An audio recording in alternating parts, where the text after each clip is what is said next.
You stand at the edge of a narrow street, the cobblestones beneath your feet cool and worn.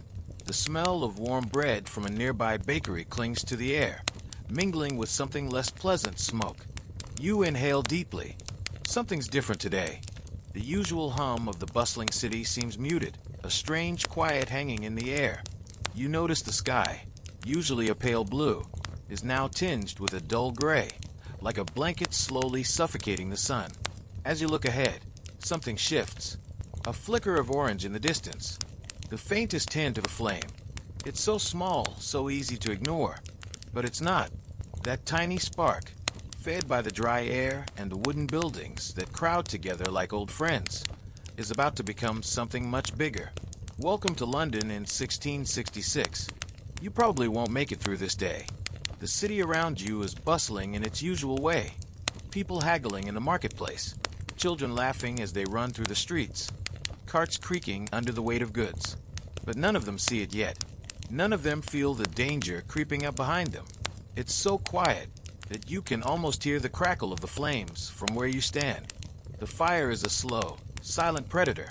And the spark? It's in a bakery on Pudding Lane. A simple bakery where flour and dough are mixed with the same reverence as any other work of daily life. That spark comes from a candle too close to some dry flour. An innocent thing in the eyes of the world, but one that will soon lead to destruction.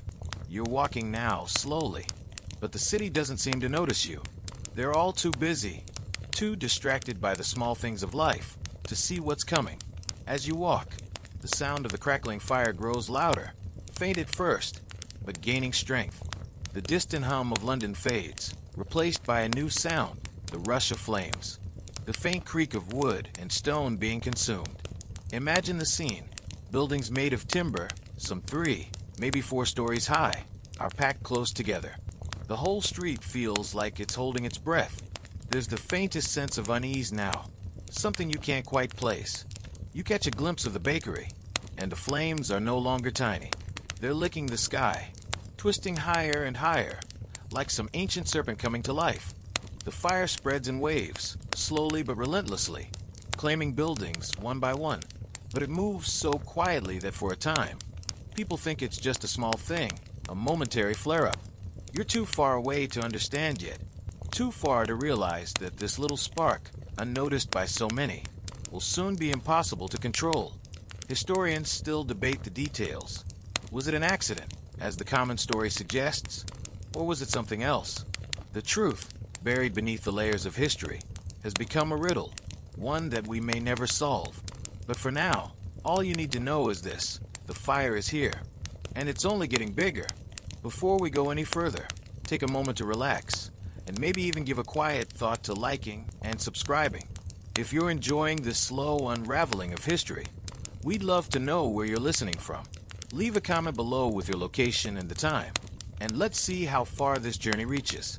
Now, let's ease into tonight's journey. The flames grow steadily, but still, no one knows the magnitude of the destruction coming their way. In the bakery, where it all started, the fire is now engulfing everything. The wooden beams crack and groan, and the heat presses into the street like a sudden, unwelcome visitor. You're moving closer now, drawn to the smoke and the strange, orange glow. The first signs of chaos appear. People are still walking the streets, but there's an underlying tension now. The sound of the fire's crackle is growing louder, and the air is thick with the acrid scent of burning wood. People look up, some confused, some alarmed. You hear the first shouts, the kind that always start out small, like the beginning of a ripple in water. But this ripple is growing. The fire is not a sudden, violent eruption like you might expect. No, this fire is like an old man's slow exhale. It doesn't rush. It takes its time, consuming what it can, one building at a time. The flames climb higher and higher, licking the rooftops, devouring everything in its path. You see it now, this slow, relentless disaster. The flames, the smoke, the buildings cracking apart. The fire knows no boundaries. It moves with a calm determination, consuming everything in its way. You watch helplessly, knowing that there's no turning back now. As the fire moves, the streets fill with people running. They're carrying anything they can. Family heirlooms, a bit of bread, a few coins. anything to try and preserve what's left of their lives. But there's nowhere to run. The fire is everywhere now, and there's no safe place. In the distance, the fire is already eating its way through the heart of London. By the time the sun begins to set, the flames have already reduced over 13,000 homes to ashes. You stand there, in the midst of it all, unsure what to do. You've never seen anything like this before. The air smells of burning, of destruction, and of a city that is slowly being erased. Historians still debate the exact toll the fire took. Some say it destroyed 87 churches. Others say the number was closer to 100. What's clear, though, is that the fire left its mark on the city, erasing centuries of history in a matter of days. Now, as the smoke continues to rise, you stand, a silent witness to the quiet catastrophe unfolding around you. The fire is still out there, growing, but for now, all you can do is watch. The fire is relentless now, the flames creeping through the city like an uninvited guest who has overstayed their welcome. You can hear the crackle of timber, the soft pop of windows shattering, the muffled groans of walls giving way to the inferno. The sounds are not violent, but mournful, like the city itself is slowly exhaling its last breath. You move, though you're not sure where to go. The streets are filling with people now, some running, some simply standing there, frozen, watching as their homes, their lives, burn before their eyes.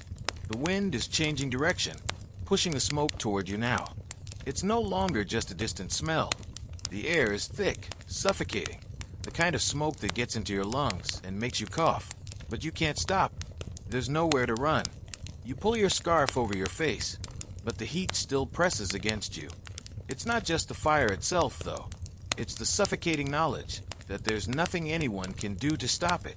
It's too late for that. The fire moves quickly, but it doesn't seem to hurry. It's as if the city has been caught in a slow-motion collapse. You think of all the history packed into these streets, the generations of merchants, of families, of laughter and tears, now reduced to ash. A strange irony hits you then, that the fire has no bias. It doesn't care who you are or what you've built. It consumes indiscriminately. The most expensive shops, the grandest homes, the humble cottages, they all burn the same. In the distance, you can see the outlines of St. Paul's Cathedral, the great dome, once the proud centerpiece of the skyline, now framed by a veil of smoke. The fire won't spare it. It won't spare anything. But for now, it stands like a lone sentinel, unaware of its impending fate. The people around you seem lost, wandering without direction. Some shout orders, others shout for help, but it's too late for either. The city has been caught off guard. No one planned for this. The fire has spread faster than anyone could have imagined, and now it's devouring everything in its path. The fire brigades, armed with nothing more than buckets and leather pumps, are already overwhelmed. They can't keep up. They can't even try. The city, so carefully built over centuries, is crumbling in front of your eyes, piece by piece. And yet, there's something oddly calm about it all. The fire is not frantic. It's measured, almost methodical. It doesn't rush. It knows that in time, everything will fall before it. The smoke lingers in the air like a thick fog, giving the scene an eerie, almost dreamlike quality. The sun is hidden now, obscured by the haze, but you can still feel the heat of the flames, the way the air shimmers around you. As you walk, you pass more people, some gathered in groups, some alone, staring at the fire in disbelief. It's as if the whole city has stopped moving, frozen in the face of something so much bigger than themselves. They talk in hushed tones, their voices drowned out by the roar of the flames. You overhear a merchant muttering, "It's like a punishment. After all the plague this?" And another man, shaking his head, adds, "God must be angry." But no one really knows why this is happening. There's no real answer. It's as if the fire is a punishment, yes, but for what? The city is full of people who had just survived the horrors of plague only a year before. This wasn't supposed to happen. Not now. Not like this. The fire doesn't care about the answers, though. It doesn't care about people's grief or confusion. It's simply doing what it's meant to do: burn, spread, consume. And the city can do little but watch, helpless, as it all fades into smoke and ash. A strange, obscure cultural tidbit begins to surface in your mind. You remember hearing that the city of London, despite its size and grandeur, had no fire insurance or effective firefighting system. Buildings were made mostly of wood, and the streets were narrow, filled with closely packed homes and businesses. Fire wasn't just a risk, it was a fact of life. People lived with the constant threat of it, and yet they had no way to truly protect themselves. It's almost as if they were resigned to it. When it happens, they seem to say. Historians still debate whether the lack of proper infrastructure and fire regulations directly led to the scale of the disaster, or if it was simply bad luck, perhaps a little of both. After all, how could anyone have predicted that a simple candle in a bakery would set off a blaze that would change the course of history? As the fire moves further into the city, the people's desperation grows. They carry their belongings, what little they can save, down the narrow, crowded streets. Women clutch their children tightly. Men run in search of water or refuge. But it's clear now, there's no safety. There's no refuge. The fire is everywhere. Even the river, the Great Thames, seems to offer no hope. It's been consumed by smoke, and the water that once brought life to the city now feels foreign, like something that's been taken over by the fire's grasp. But the strangest thing happens as the fire continues its steady march. The people start to work together. It's small at first, just a few helping hands, pulling carts and barrels out of the path of the flames. And then more people join in. It's as though, in the face of overwhelming loss, they have found solidarity. They band together, working toward a single goal: survival. As you stand on the edge of the city, watching the fires rage on, a single thought crosses your mind. How will this end? What will remain when the flames have passed? The answer is simple: nothing and everything. Historians still debate the exact aftermath of the fire. Some say it marked the beginning of London's rise into modernity. The fire cleared away the old, making room for the new. New buildings, new infrastructure. Others argue that the city never fully recovered from the destruction, and that the loss of life and history left a scar that would take centuries to heal. What is certain, though, is that the fire reshaped the city in ways no one could have predicted. For now, though, the fire still burns, and there's nothing to do but watch and wait. The flames dance in the distance, a fiery ballet that is as beautiful as it is destructive. The city, once so full of life and promise, now lies in ruins. But even in the midst of it all, there's a strange peace. It's the kind of peace that comes only after the storm. The kind that settles over you when you know that nothing else can be done. For tonight, all you can do is watch. Tomorrow will come, and with it, the aftermath. But for now, the fire is still burning. The fire rages on, its roar now unmistakable, shaking the very foundations of the city. You've become a part of it now, a silent observer caught in the grip of something much larger than yourself. It's hard to believe this is the same city you've known, or at least, the one you've imagined in your mind. The streets you've walked down so many times are unrecognizable, swallowed up by the heat, the smoke, and the flames.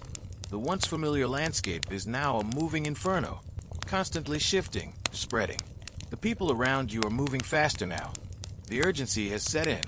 The quiet shock from before has given way to panic, though strangely, it's not the kind of panic you would expect. It's more like a collective resignation. Everyone knows what's coming.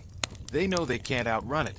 All they can do is try to save what they can, families, friends, their most cherished belongings, and flee the flames before they're consumed. But no one really knows where to run to. The fire has spread too far. It has already crossed the borders of the city, creeping into areas that were once thought safe. Even the river, which was supposed to be a natural boundary, now feels more like a cruel joke. The smoke rising from the water is thick, and though the river flows strong, it is no match for the devastation that is creeping over everything. As you walk through the streets, the heat becomes more intense. The air, already thick with smoke, seems to shimmer now, warping with the heat. The smell of burning wood and melting lead fills your nostrils, but there's something else too. Something sharp, metallic, like the burning of iron. You feel the sweat on your skin, the weight of the air pressing down on you, the desperate cries of people around you. There's a strange moment where time seems to slow, as if the world itself is holding its breath. It's fleeting, though, and soon enough, you're moving again, carried along by the frantic crowd. The noise has grown louder now. People shouting, the crash of collapsing buildings, the sound of the flames dancing and consuming everything they touch. In the distance, the towering spires of churches, once so proud and majestic, are now just silhouettes against the orange glow of the fire. There's no stopping it now. The fire has taken on a life of its own, spreading uncontrollably, almost as if it has a mind to burn the city down, not out of malice, but because it is simply doing what it was made to do. It doesn't need a reason. It's just here, and it's unstoppable. In the middle of this chaos, you find yourself standing in front of what was once a thriving market. The stalls, now reduced to smoking ruins, were filled with vendors selling everything from spices to wool. It's strange to think that just hours ago, these same streets were full of life, full of people haggling, laughing, shouting over their wares. Now, there's nothing but the occasional voice crying out, searching for loved ones, and the ever-present sound of the fire consuming everything in its path. As you stand there, you overhear a conversation. A woman is crying, her voice breaking as she clutches a bundle of what appears to be her belongings. She's shouting to no one in particular. My house, my children, my life is gone. It's heartbreaking, the sound of it, but no one has time to stop and console her. They're all too busy, too focused on their own survival. And yet, in the midst of this disaster, there's an odd, almost darkly humorous thought that crosses your mind. You remember the fire wardens, the ones whose job it was to keep the city safe from flames. The same fire wardens who are now running through the streets in a panic, some of them even trying to put out fires with their hats, their cloaks, anything they can get their hands on. It's almost like watching children play at being heroes. And yet, the tragedy is far too real. Historians still argue over whether the lack of preparation or the sheer speed of the fire spread was the true cause of the disaster. The fire wardens, with their inadequate equipment and lack of proper training, were, in essence, powerless to stop what was happening. The fire had grown too large, too fast. What was supposed to be a simple blaze had turned into a wildfire that could not be contained. As you move through the chaos, you can feel the city's pulse. The heartbeat of London is no longer in the marketplace, no longer in the busy streets or the bustling homes. It's in the frantic movements of the people, in their eyes, wide with terror and disbelief. This is a city that is dying. This is a city that has been dealt a blow it cannot recover from. The air around you grows thicker, more suffocating. You stumble for a moment, the smoke clouding your vision. For a brief second, you think you might be lost, but then you see it. In the distance, rising above the smoke and the flames, you catch a glimpse of St. Paul's Cathedral. It's still standing, but barely. The great dome that once seemed so indestructible now seems fragile, like a relic of a bygone age, slowly succumbing to the fire's wrath. You wonder how long it will take before the entire city is reduced to ashes. How long before all that is left of London's rich history, its people, its stories, are nothing but memories. The fire moves faster now, sweeping through the streets with a hunger that is almost alive. You can hear the shouts of people, but they are no longer calls for help. They are the cries of survivors trying to make sense of the devastation around them. And then, in the middle of the fire, you notice something strange. There's a sort of calmness in the faces of the people who are still standing. They're not running, not panicking. It's as if they've accepted the inevitability of what is happening. Perhaps it's the shock, perhaps it's the hopelessness of it all. But there's a strange sort of peace in their eyes now. Historians still debate whether this kind of resignation is a natural response to disaster or simply a survival mechanism. Some say it's a sign of the resilience of the human spirit, while others argue that it's a defense mechanism, a way of shielding oneself from the terror of reality. But for now, as you walk through the city, you can't help but notice it. This eerie calm amidst the destruction. People have stopped fighting, stopped running, and instead, they stand and watch as the fire consumes everything in its path. It's not that they've given up. It's that they've realized they cannot win this fight. The fire is too powerful, too overwhelming. And so, like the city itself, they simply endure. They wait as the flames continue to spread. And so you too wait. Wait for something to change. Wait for the fire to burn itself out, or for the city to finally breathe again. You wait, knowing that nothing will ever be the same. The city, once alive with activity, with laughter and commerce, is now reduced to nothing more than a memory, a shadow in the smoke. But even in the shadow of this tragedy, there's a strange sense of peace. The fire burns on, and you are left, standing in its wake. The fire rages as if it has become a part of the city itself, a force of nature, unyielding and all-consuming. You stand there, watching it burn, unable to look away. The once familiar streets now twist and warp in the heat, the shapes of the buildings bending, crumbling into nothingness. The air is thick, suffocating with smoke, and the flames stretch upward, like jagged teeth, eager to devour whatever they can find.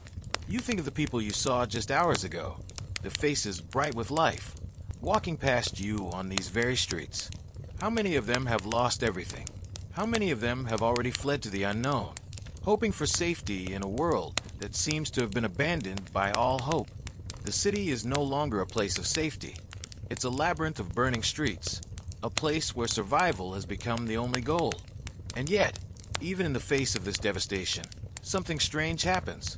You notice that some of the people who are left, those still standing in the streets, watching the flames consume their homes, are not running. They are not panicked. They are instead watching the fire with the same eerie calm that you noticed earlier. There's no fear in their eyes, no desperation. It's as if they have resigned themselves to their fate, as if they understand that the fire is unstoppable, and the best they can do now is bear witness to it. You wonder what they're thinking. Are they contemplating the destruction of everything they've known? Are they grieving the loss of their lives, their homes, their memories?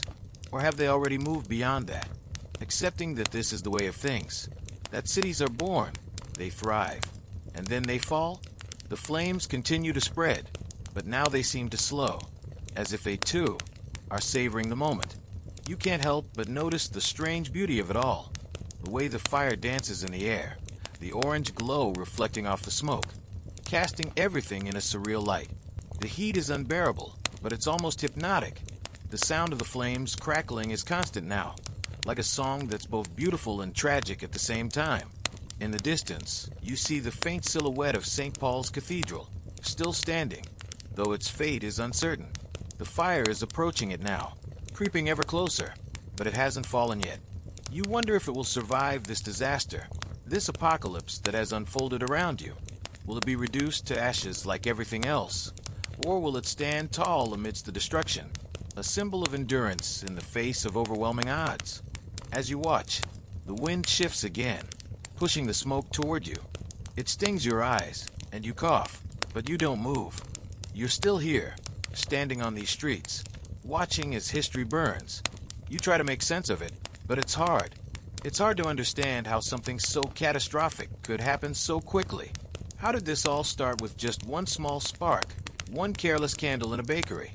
And now, here you are, watching as the city you once knew is torn apart by fire. There's a strange moment then, when time seems to stop. For just a moment, you feel like you're outside of everything. The flames continue their dance, but you're no longer focused on them. Instead, you find yourself thinking about the people who lived here, who built this city, who filled it with life. What were their lives like before this? What were their dreams, their hopes? Were they too caught up in the mundane, the daily struggles of life, to see the danger lurking around the corner?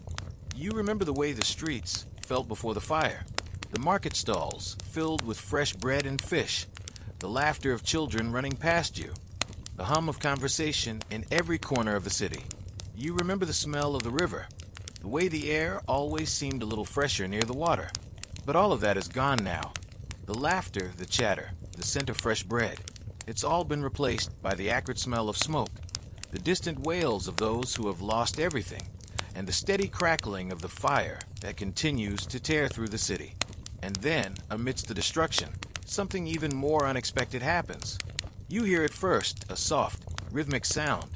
It's so faint that at first, you think you're imagining it, but then it grows louder. The sound of drums. It's the beat of something ancient, something primal. You look around, trying to locate the source, but the crowd is too large, too disorganized. The sound is everywhere, and yet nowhere. The rhythm is steady, but it's not frantic. It's measured, like a heartbeat. The people who are still standing around you seem to notice it too. Some of them stop in their tracks, their eyes shifting, as if they're hearing something that no one else can. And for a moment, you wonder, what is this sound? Is it the last sign of life, the last remnant of the city's soul, beating amidst the ruins? Or is it something else, something darker, something foreboding? Historians still debate the psychological effects of disasters like this.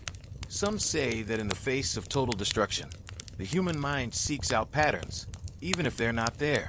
Some argue that the rhythm of life, the drumbeat of survival, is something hardwired into us, something we cannot escape, even in the face of overwhelming chaos. You shake off the strange thought and continue to move, but the fire is everywhere now. You can feel the heat even through the smoke, a warmth that clings to your skin and makes your breath shallow. The flames are inescapable. You pass more people as you walk, each of them lost in their own world. Some are walking slowly, others are running. Some are carrying children. Others are simply carrying whatever they can hold. Bags, baskets, furniture, whatever is necessary to survive. The streets are no longer recognizable. The buildings that once lined them are now just skeletons, charred remains that crumble with the wind. As you walk, you find yourself thinking about the future.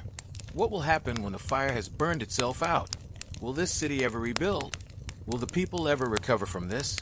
And what will history say about this moment? Will it be remembered as the day London fell?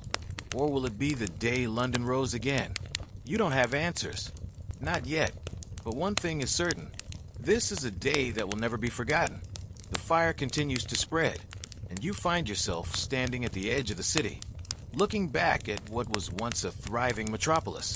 Now it's a shadow of itself, a husk, a place where history has been reduced to ash. The sky above is thick with smoke, and the fire's glow seems to stretch out in every direction. The city, once so full of life, is now little more than a memory in the flames. You know that when the fire finally dies, the city will be gone. But you also know that something else will emerge from the ashes. Something will rise. The people who have survived will rebuild, just as they always do. The memory of this fire, of the destruction, will live on. But so will the spirit of London. It always does. For now, though, you watch the fire burn. You stand in silence, waiting for the world to change, waiting for history to be written. The city, it seems, is slowly dissolving into nothingness. The flames continue to devour everything they touch, as if the very soul of London is being consumed. You stand there, amidst the ash, feeling the heat of the fire, watching the chaos unfold. And yet, there's something almost peaceful about it. The fire doesn't rush. It doesn't panic. It moves steadily, methodically, as if it knows exactly what it's doing. You can hear the crackle of burning wood in the distance, and yet there's a strange kind of silence surrounding you, as though the world is holding its breath. The screams, the cries for help, have quieted down, replaced by the steady thrum of the fire. People are no longer running in panic. Instead, they seem to have accepted the inevitable, like animals that have seen a predator approach and realize they can't escape. You look around and see the remnants of what once was, the charred remains of homes, the collapsed walls of buildings, the twisted metal and broken timber. Everything you once knew has been reduced to a smoldering heap. But even as the city falls apart, there's a strange beauty in the way the fire reflects off the broken windows and the glowing embers that float up into the smoke-filled air. The destruction, in some twisted way, is art, flames dancing in the night like a tragic ballet. But it's not just the destruction that strikes you now. It's the resilience of the people around you. Despite the loss, despite the devastation, they continue to stand tall. You see them moving through the streets, gathering what they can, comforting each other, and somehow, in this chaos, finding hope. It's a quiet, reluctant hope, but it's there. These people will rebuild, just as they always do. The fire may have taken their homes, their possessions, but it hasn't taken their spirit. Historians often debate how London citizens managed to rebuild after such a catastrophic loss. Some say that it was sheer willpower. People simply refused to let the fire define them. Others argue that it was the work of the government and the city's leaders. who quickly set to work, helping to provide shelter, resources, and rebuilding efforts. Whatever the reason, the fact remains that London did rise from the ashes. The people, though broken, were determined to carry on. You continue to walk through the streets, the heat now unbearable. The smoke fills your lungs, and every breath feels like it might be your last. But you don't stop. There's nowhere to go. And somehow, walking seems to be the only thing left to do. The fire has taken everything, but it hasn't taken the people. The spirit of the city remains alive, even in the face of overwhelming loss. The streets are filled with survivors now, some helping each other, some simply wandering, unsure where to go next. You see families huddled together, holding what little they could carry. There's a man with his arm around his wife, a child clutched to her chest, their faces covered in soot and dirt, but their eyes are still bright, still full of life. They haven't given up. As you move through the city, you notice something strange. Despite the destruction, there's a sense of calmness in the air now. The panic has faded. The fear has been replaced by a quiet determination. People are starting to rebuild, brick by brick, wall by wall. It's not much yet, but it's something. The fire, though all-consuming, has also forged a new sense of unity in the people. They've lost everything, but they haven't lost each other. And in the midst of this destruction, something else begins to rise. Amidst the ruins of the old city, the first whispers of a new London begin to emerge. You notice it in the way people talk to each other, in the way they help one another rebuild. They know that this isn't just a fire they're fighting. It's the very essence of the city that they're protecting. The heart of London is still beating, even if it's barely a whisper. As the fire begins to die down, the city starts to reveal its wounds. You can see the damage now, the toll it's taken on the landscape. But even as you look at the destruction, you can't help but notice the first signs of life returning. The streets, once filled with smoke and heat, are starting to clear. The air, though still thick with ash, seems to carry a hint of something new, possibility. The faintest glimmer of dawn breaks over the horizon, casting a soft, golden light across the ruins. It's a cruel irony. After all the fire's fury, it's dawn that breaks the silence. But it's also a sign that the fire's reign is over, that this chapter of destruction is finally coming to an end. And though the city lies in ruins, you can feel the sense of hope returning, like the first light of day breaking through the darkness. You stand at the edge of what was once a bustling street, watching the survivors begin to move again. Some are already gathering their belongings. Others are helping to clear the wreckage. It's not much yet, but it's a start. The fire has taken so much, but it hasn't taken everything. It hasn't taken the will to rebuild. Historians often marvel at the resilience of London's people. After the fire, it seemed like the city was doomed, its foundations shaken to their core. But what historians often miss, what they don't talk about as much, is the quiet, unspoken strength of the people who lived through it. These were the ones who rebuilt, who took the broken pieces of the city and turned them into something new, something even greater. They didn't wait for help. They didn't wait for someone to come and fix it. They picked up the pieces and started again. You stand there, watching the city slowly come back to life. The fire may have taken the buildings, the shops, the homes, but it hasn't taken the spirit of the people. They're starting over, and somehow, you know they will rebuild it all. It won't be easy, and it won't happen overnight, but it will happen. London will rise again, and for the first time since the fire started, you feel a sense of peace. The worst is over. The city may be broken, but it's not beyond repair. The flames may have consumed everything, but they've also paved the way for something new, something stronger. As the sun rises higher in the sky, you can't help but feel a quiet gratitude for the people who are here, standing in the ruins, ready to start again. You can hear the sounds of their voices, the soft murmur of conversation as they begin to rebuild. The fire may have taken their homes, their belongings, their lives, but it hasn't taken their will. The city, though scarred, is still here, and so are they. For now, all you can do is watch as the people of London rise from the ashes. The fire is gone, but its legacy remains, and so does the city. It will never be the same, but perhaps that's not such a terrible thing after all. Perhaps, in some strange way, it is the beginning of something better. The journey isn't over yet, But for now, the fire is out. The city is quiet, and the people are starting to rebuild. And in that, there's hope. The first days after the fire are quiet in their own unsettling way. The kind of quiet that only follows disaster, when the air is thick with the knowledge of what's been lost. But no one is yet ready to face the enormity of the task ahead. The smell of smoke still lingers in the air, and the streets are strewn with the charred remains of what once was. Buildings are nothing more than broken frames, and the sky, once blue and welcoming, is now a dull, clouded gray, still holding onto the ashes of the past. You stand at the edge of the ruined city, watching the survivors begin the slow, painful process of rebuilding.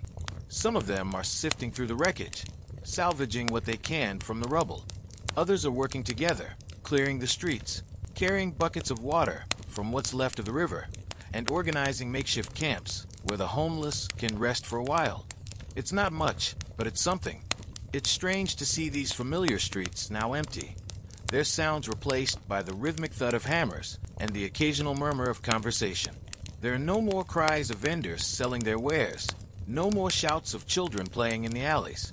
The city feels smaller now, quieter, as though it's still in shock, trying to comprehend the scale of what has happened. But despite the silence, there's also something else, something you can't quite name. A kind of determination, perhaps. The people here are already beginning to rebuild. The fire may have taken their homes, their livelihoods, but it hasn't taken their will. And there's something beautiful in that, in the way they are slowly, quietly picking up the pieces, determined to make something new from the wreckage. You can't help but marvel at their resilience. The fire has burned everything to the ground, but they aren't defeated. They are starting over, from scratch. It's as if the city itself has been given a second chance, a blank slate. What comes next will depend on them, on their ability to rise above the ashes and create something stronger than what came before. Historians still debate what motivated the people of London to rebuild so quickly after the fire. Some say it was the strength of the city's leaders, who set to work immediately, organizing resources, offering shelter, and encouraging rebuilding efforts. Others argue it was the sheer willpower of the people themselves, who refused to let their city be defined by the disaster. It's hard to say for certain. What's clear, however, is that London did rebuild, and it did so quickly, with a resilience that would become the hallmark of the city's spirit for centuries to come. You walk through the streets, now filled with the faint hum of activity. People are working together, rebuilding what they can, lifting beams and stones, stacking bricks in neat piles. You pass a group of women, their hands calloused from work, their faces smeared with ash, but their eyes full of purpose. They're moving quickly, determinedly, and you wonder if they've even taken a moment to think about what's happened. It's as if they're all too busy to dwell on the past, too focused on the future to let themselves fall into despair. For a moment, you stop and watch them. You wonder how long it will take for the city to fully recover, how many years it will take to rebuild the homes, the businesses, the landmarks that have been lost. But even as you stand there, you can't help but notice that there's something different about this place now. The city, though still broken, is beginning to take shape again. There are murmurs of hope in the air, whispers of what's to come. The people are beginning to look toward the future, and they are doing so together. The fire may have consumed everything in its path, but it hasn't taken their unity. It hasn't taken their determination to move forward, no matter what. The city may have burned, but its heart is still beating, and its people are still standing. The days pass, and you watch as the city continues to rebuild. The streets are filling up again, though they feel quieter than before. The market, once so alive with the sounds of bargaining and the chatter of merchants, is slowly returning to life, but it's different now. The stalls are smaller, fewer in number, but they're there. And the people, though still grieving, are beginning to fill the streets once again, rebuilding their lives, piece by piece. You see the blacksmith shop, or what's left of it, slowly taking shape again. The fire didn't completely destroy it, but it took most of his tools, most of his equipment. And yet, here he is, forging new ones, setting up his shop once again. There's something poetic in that. How even in the face of destruction, the drive to rebuild, to create, remains. It's like the fire didn't just destroy his shop. It gave him a chance to build it anew. stronger and better than before. The same can be said for the people of London. They've lost so much, but they're using this moment, this disaster, as a chance to rebuild, not just their homes, but their community, their city. It's a long process, and it's filled with grief and loss, but it's also filled with hope. The fire may have left London in ruins, but it hasn't destroyed its spirit. That spirit, that unyielding will to survive and rebuild, is what will carry the city forward. And it's that spirit that will define London for centuries to come. As you walk through the city, you start to notice something else. The people, once so disheartened, are starting to smile again. The first rays of sunlight begin to pierce through the smoke and the haze, casting a golden glow on the city. The city is still burning in places, still scarred, but the flames are dying. The ash is settling, and in that moment, as the sunlight touches the broken streets, you realize that London is not dead. It's alive. It's always been alive, and it will always rise again, just as it always has. Historians still argue over the exact role the Great Fire played in shaping the future of London. Some say it was a disaster that set the city back for decades, while others argue that it was the catalyst for the city's transformation into the modern metropolis we know today. The truth is somewhere in between. The fire did destroy much of the city, but it also created the conditions for a new London to emerge, one that was more resilient, more united, and more determined than ever to survive. In the end, the fire wasn't just a disaster. It was the beginning of something new, something stronger, something better.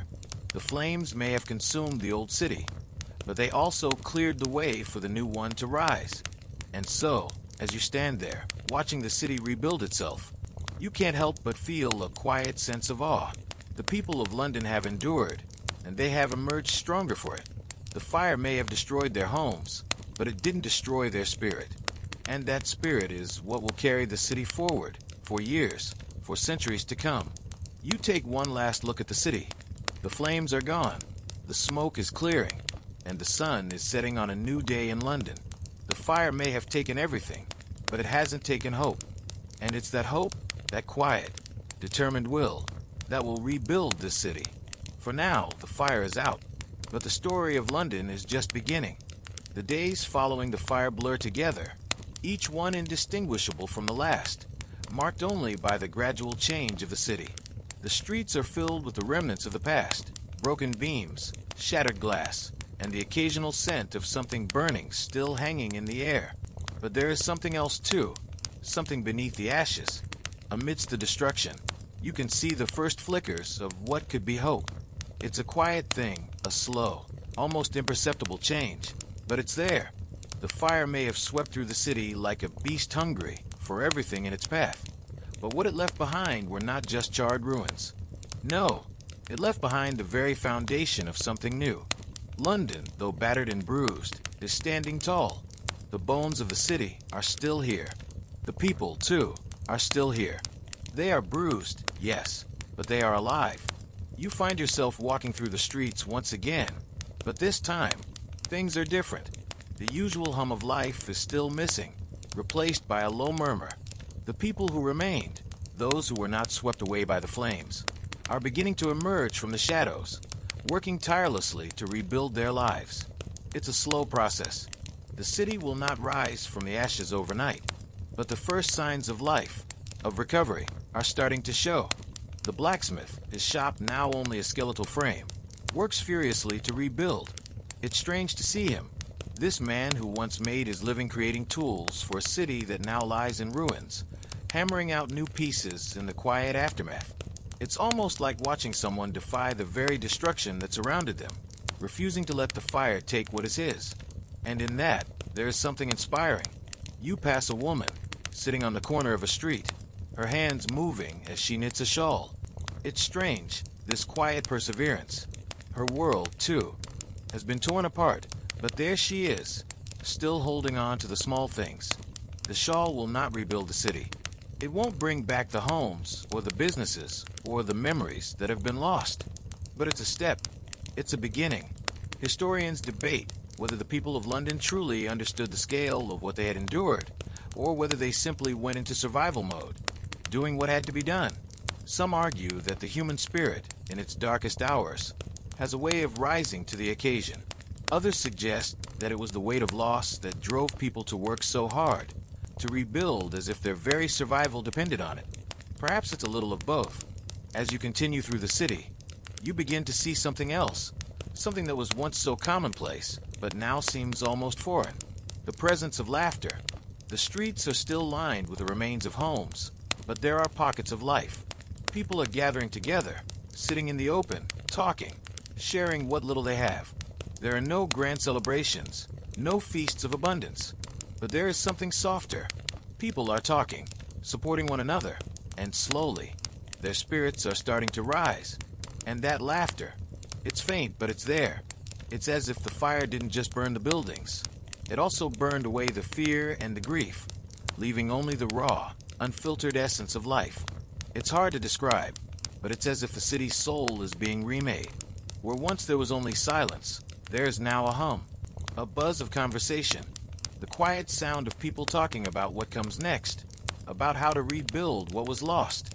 You stop for a moment, listening to the conversations around you. A group of women are huddled together, talking about the crops that are slowly starting to return to the fields. Another group is discussing the possibility of reopening the market, perhaps in a different location. They're talking about rebuilding, not just homes and shops, but the very fabric of their lives. They speak of the future, not in terms of what's been lost, but what can still be saved. It's a strange kind of optimism, one that doesn't deny the pain of the past, but refuses to be defined by it. And then, almost as if they can hear your thoughts, one of the women looks up at you and offers a tired but hopeful smile. It's as though she's seen this before, perhaps not this exact tragedy, but some version of it, the kind of suffering that strips you down to your core, only to reveal the strength that's always been there. The city may have burned, but it hasn't been consumed. The people here are still here. They are broken, but they are not defeated. As the days turn into weeks, the city's rhythm begins to shift. The rebuilding is no longer just about survival. It's about something more, a desire to create something new, to move forward with what little is left. Slowly, the streets begin to fill again. The work is grueling, and there are days when the weight of the destruction seems too much to bear, but still, they push forward. You see it in the way people work together.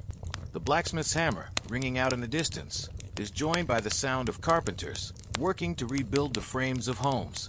Builders are constructing new roads, putting down new bricks, and laying the groundwork for what will eventually be a new city. Stronger, perhaps, and more resilient than before. There's a rhythm to it now, the steady beat of life returning.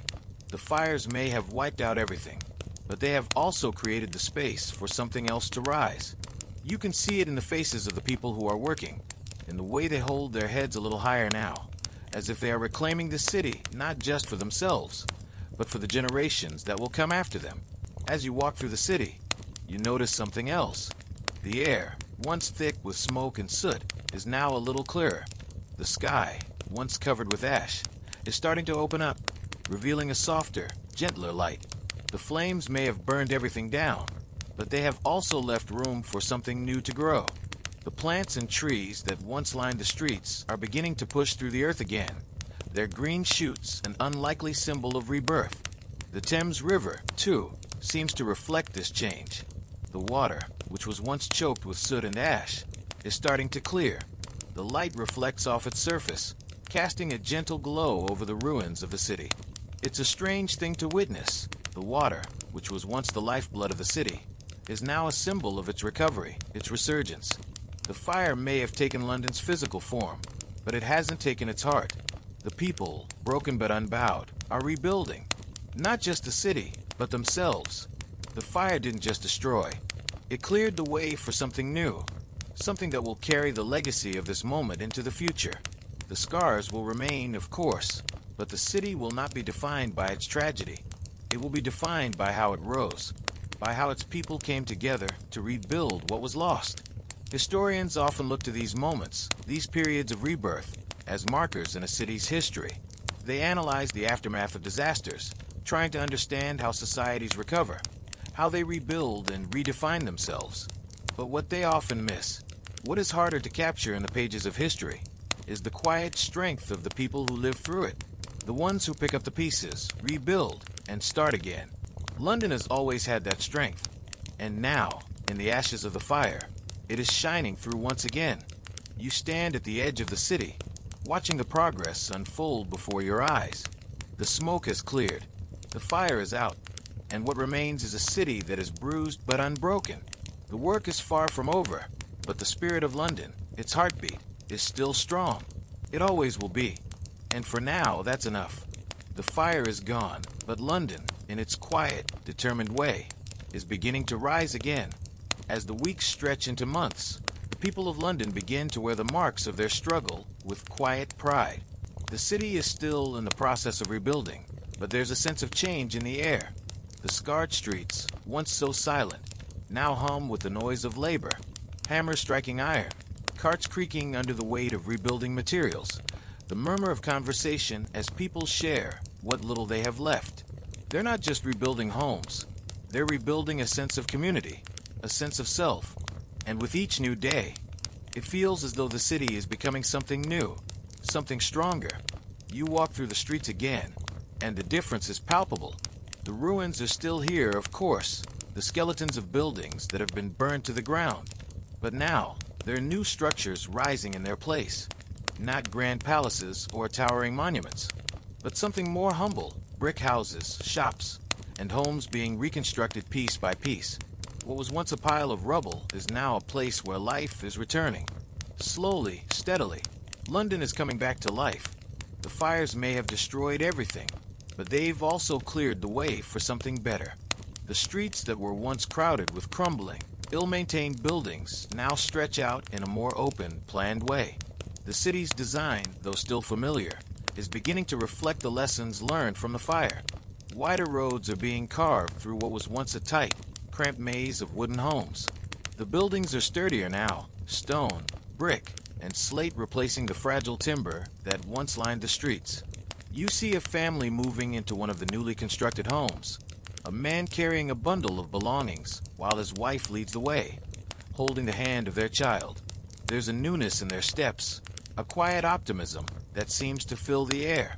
They're not just moving into a house, they're moving into a future that, though uncertain, is full of promise. They're part of the city's rebirth. In the marketplace, too, there's a change. It's smaller than before, but there's life in it again. A woman is selling fresh bread. It's scent rich and comforting, a stark contrast to the acrid smell of smoke that once filled the air.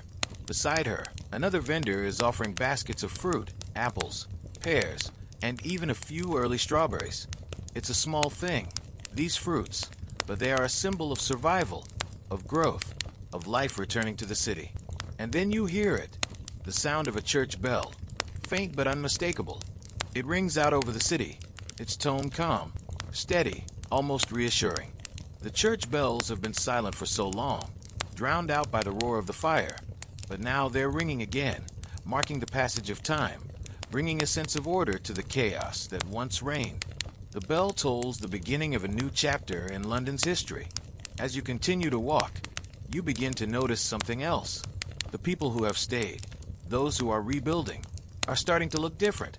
They've been through something together, and that shared experience has created an unspoken bond between them. They don't need to say anything.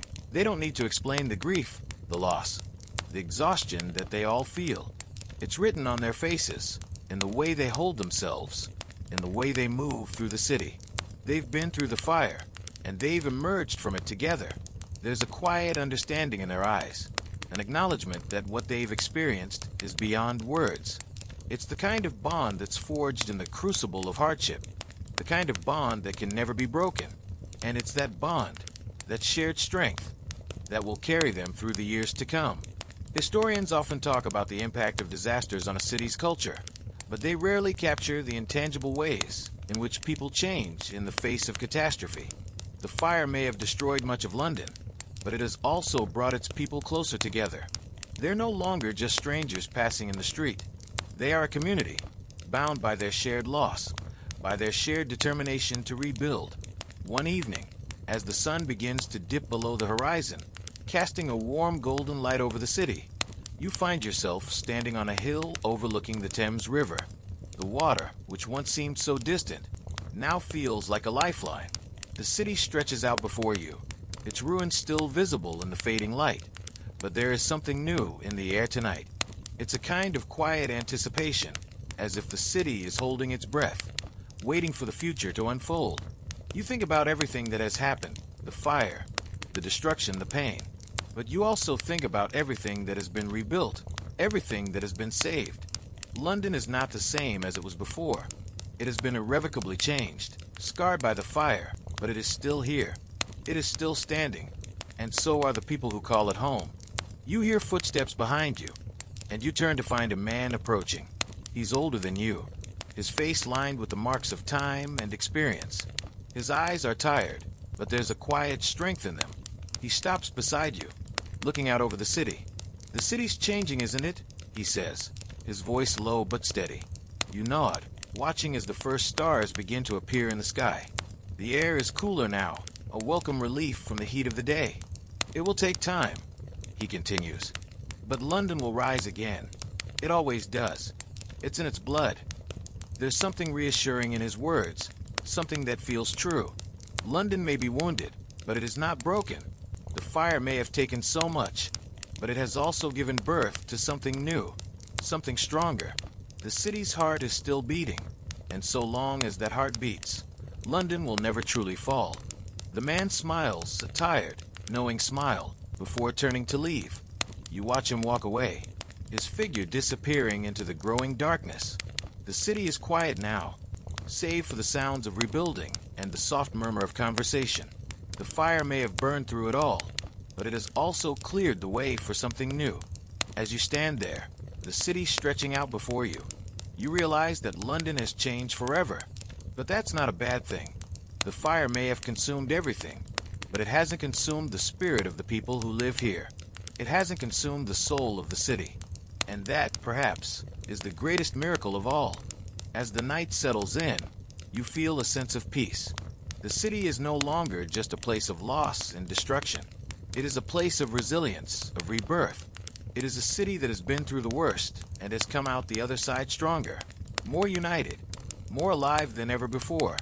The fire may have taken everything, but it hasn't taken the future. And that future, as uncertain as it may be, is now in the hands of those who remain, the ones who have rebuilt, who have risen from the ashes. For now, the night is still, the stars flickering overhead, and for the first time in a long while, London feels like it's finally at rest, its heart beating strong and steady once again. The weeks that follow are full of the hum of hard work, of quiet persistence. London, though battered by the fire, is beginning to find its rhythm again. The streets are filled with the clatter of workmen and women, carpenters, masons, laborers, each contributing to the monumental task of rebuilding what has been lost. The work is slow, exhausting, but necessary. The fire, with all its destruction, has cleared the old, leaving space for something new to grow, like a field scorched by a forest fire that will eventually bloom into lush, green life once again. As you walk through the streets, the sense of change is undeniable. The new homes being built are sturdier, more solid. There's a sense of purpose to the construction now, each brick laid with care, each stone placed with intention. People are not just rebuilding, they're redesigning. They're laying the groundwork for a future that, though uncertain, feels full of possibility. The blacksmith is back at his forge, hammering out new tools for the tradespeople rebuilding the city. His hands are calloused, his back hunched from hours of labor, but his eyes are sharp, filled with a quiet determination. The fire may have taken his shop, but it hasn't taken his craft. He works tirelessly, knowing that each piece he forges is a small part of the city's recovery. The people around him, too, are doing their part, each one contributing to the whole. At the market, once a chaotic mess of stalls, now stands a simpler, quieter place. It's smaller, but it feels more organized, more purposeful. The vendors are selling fresh bread, vegetables, meat, and cloth. The crowds are smaller, but there's a calmness to it all, a sense of stability. No longer are people huddled together in a panic, trying to gather what they can. Now, they move with a measured pace, working to restore normalcy to their lives. And it's not just the physical rebuilding that's happening. It's the emotional recovery, too. grief that once hung heavy over the city, the sorrow of what had been lost, is slowly beginning to lift. People are beginning to talk again, to laugh again. Slowly, they are emerging from the shell shock, coming together not just to rebuild the city, but to heal the wounds that the fire left behind. You've walked these streets enough times now to notice the subtle changes. The streets are busier, but there's a gentleness to the bustle. The laughter, once faint and rare, now rings out more often. People are gathering in small groups, discussing the rebuilding efforts, offering help where they can. They're not just surviving anymore, they're thriving. They've begun to see beyond the fire and look toward what comes next. You stop for a moment by the riverbank, watching the water flow steadily beneath the bridge. The Thames, once clouded by smoke and ash, is beginning to clear. The river is still murky in places, but there's a certain calmness in its flow now. It's as if the river, too, is healing, finding its balance again after the chaos. The city is growing, and with it the people. You notice families moving back into their homes, or what's left of them, slowly rebuilding not just the physical structure, but the essence of what made these houses homes.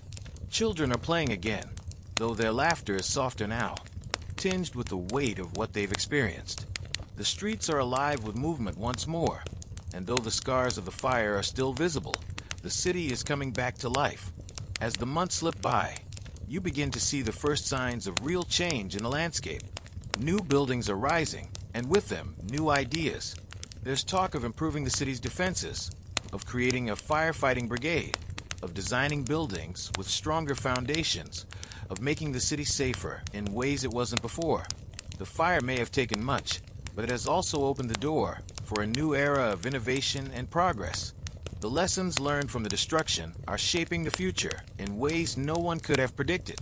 The people of London, once scattered and broken, are coming together to form a new community. The bond forged in the fire has made them stronger, more united. The city may have burned, but the fire has also illuminated a new path forward. The future of London is being written by the very people who lived through its darkest hour. You find yourself at the center of it all, watching as life slowly begins to return. The city is no longer a place of mourning, but a place of hope. And you, too, are part of that hope. The fire may have taken much, but it has given you a chance to witness something extraordinary. The resilience of the human spirit. The sound of a hammer strikes the air, the rhythmic thud echoing through the streets. You see a mason working on a new building, his hand steady as he lays the stone one after another. The building is nothing more than a frame right now, but already you can see the shape of it. It's solid, it's sturdy, it's a foundation for the future. You continue walking, and the city unfolds before you. The streets that once seemed so full of loss are now full of potential. The city may still be scarred by the fire, but it is no longer defined by it. It is defined by its people, their strength, their determination, and their unwavering belief in a better tomorrow. You stop in front of a small cafe, its windows freshly repaired, its door open to the warm sunlight. The cafe is modest, but it's a place of refuge for those who need a break from the hard work of rebuilding. The tables are full of people, some talking, some simply enjoying a moment of peace. The warmth of the coffee fills the air, mingling with the fresh scent of bread baking nearby. You sit down at one of the tables, your legs tired from walking, but your heart full. The fire may have taken much, but it hasn't taken everything. It hasn't taken the spirit of the people. It hasn't taken the resilience of the city. You sip your coffee, the warmth of it spreading through your body, and you look out at the city before you. There's still so much to be done, so many homes to rebuild, so many businesses to restore. But the city is moving forward, one step at a time. London has not just survived the fire. It has emerged from it stronger, more united, and ready to face whatever comes next. The scars of the past remain, but they are not what define this city. What defines it is the strength of its people, the resilience that courses through their veins, the unwavering belief that no matter what happens, they will rebuild. And as the sun sets over the horizon, casting a soft glow over the city, you know this. London will never be the same, but perhaps that is what makes it all the more beautiful. It's a city that has been through the worst, and yet it stands, proud and unbroken. as the last rays of sunlight disappear, leaving the city bathed in the quiet glow of the evening. You reflect on what has happened, on what has been lost, and what has been gained. The fire may have burned away the old, but it has also paved the way for something new to rise in its place. London will continue to grow, continue to evolve, and continue to inspire. And so, as the city sleeps, you know that its story is far from over. The fire may have left its scars, but it has also left a legacy, one of resilience, of strength, and of hope. The people of London, though scarred by their past, are looking to the future with eyes full of determination, ready to face whatever challenges come next. For now, the city rests, but tomorrow will come, and with it, a new chapter in the story of London. And you, too, are part of that story, watching as the city rises again, stronger than before. It's been nearly a year since the Great Fire. The recovery is slow, but it is happening. The city, once a wasteland of smoldering ruins, is now beginning to take shape again. The streets, which were once filled with nothing but ash and dust, now echo with the sounds of construction and life. You walk down them, watching the workers, their hands rough from toil, as they rebuild what was lost. Brick by brick, stone by stone, the fire, though devastating, has left behind a strange gift. It has cleared the way for change, for progress. The people of London, though scarred, are determined to make their city stronger than it was before. There's a sense of purpose in the air, a quiet determination to rebuild not just the physical structures, but the very fabric of the city itself. You stop to observe a group of masons working on a new building, their chisels biting into the stone, their hands moving with practiced skill. The building, though not yet complete, already stands taller than the others around it, a symbol of strength. You know it will be one of the many new structures that will rise from the ashes, but there's something different about this one. It's built not just with materials, but with intention. Every stone, every brick, is a testament to the resilience of the people who are rebuilding. As you walk on, you notice the people who remain. They aren't the same as they were before the fire. There's a quiet pride in their faces now, an unspoken bond between them. The fire has shaped them, just as it has shaped the city. They are no longer just survivors. They are the architects of London's future. They are the ones who will make this city whole again. You pass a group of women working together, carrying baskets of food to a nearby camp. They move with a quiet grace, their faces set in determined lines, their hands steady despite the weight of their burdens. The fire may have taken everything from them, but it hasn't taken their strength. They walk together, side by side, a silent symbol of the unity that is emerging from the destruction. As the days go by, you begin to notice other changes. The market, once a place of hasty transactions and overcrowded stalls, is now a space that feels purposeful. The vendors, though fewer in number, are calm, organized, their goods neatly displayed. The crowd is smaller, but there's a new sense of community in the air. People are no longer rushing to buy and sell. Now, they take the time to talk, to share their stories, to catch up with their neighbors. It's a subtle shift, but it's there. A change from the frantic pace of life before the fire to something slower, more deliberate. The laughter that once seemed so distant now fills the air again, though it's different this time. It's quieter, softer, but no less genuine. People are no longer afraid to enjoy the small things, to find joy in the everyday. A child's laugh rings out from a nearby alley, and you can't help but smile. The fire may have taken so much, but it hasn't taken the things that matter most, the connections between people, the simple pleasures of life. As you continue to walk, you pass a group of workers building a new bridge over the Thames. The bridge is not yet complete, but it is sturdy, solid, a testament to the work of those who have put their hands to it. The river, once clouded with ash and debris, now flows more clearly, the waters glistening in the afternoon sun. It's a small thing, this bridge, but it represents something larger, an opportunity for connection, for movement, for progress. The fire may have burned away the old city, but it has also made way for something new, something that will bridge the past with the future. That night, you stand on a hill overlooking the city, watching as the last embers of the day fade into the dark.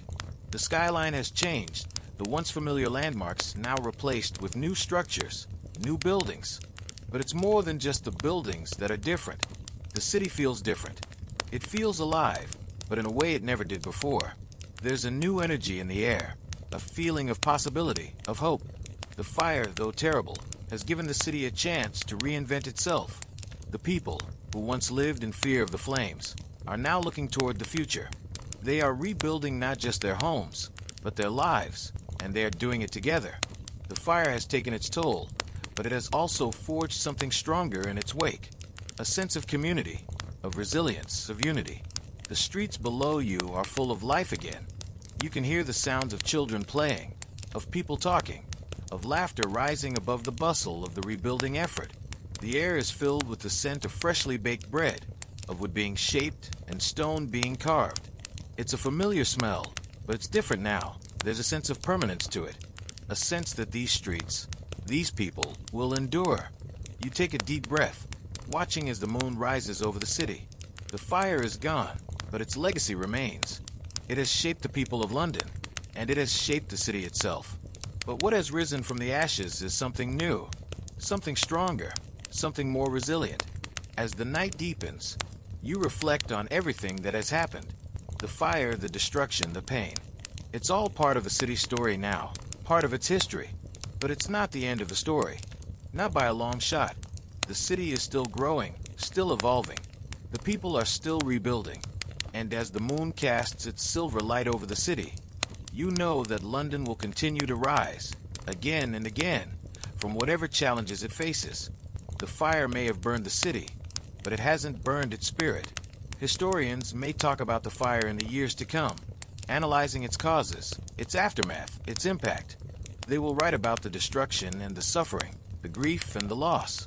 But they will also write about the resilience, the strength, and the determination of the people who lived through it. They will write about how London, against all odds, rose from the ashes, how its people rebuilt their city and their lives, stronger than before. And in the end, that will be the legacy of the fire, the story of a city that burned but refused to die, a city that rose from the ashes, not just in brick and stone, but in the hearts of the people who called it home. London will always rise. It has risen from the fire, and it will rise again, time and time again, because it is more than just buildings and streets. It is the people, and as long as they remain, the city will never truly fall. And so the city sleeps. The fire is gone, and the streets are filled with the quiet hum of progress. London, scarred but unbroken, is ready for whatever comes next. The people are ready. The future is waiting, and London will rise to meet it, stronger and more resilient than ever before. For now, you watch the city rest, knowing that tomorrow will bring more rebuilding, more progress. But for tonight, the fire is out, and London is at peace. The passage of time brings with it the quiet steadiness of recovery. Months have passed since the Great Fire, and the city is beginning to resemble the bustling metropolis it once was, though with the scars of the past forever etched into its streets. The sounds of hammering and chiseling echo through the air, the rhythm of a city slowly reassembling itself.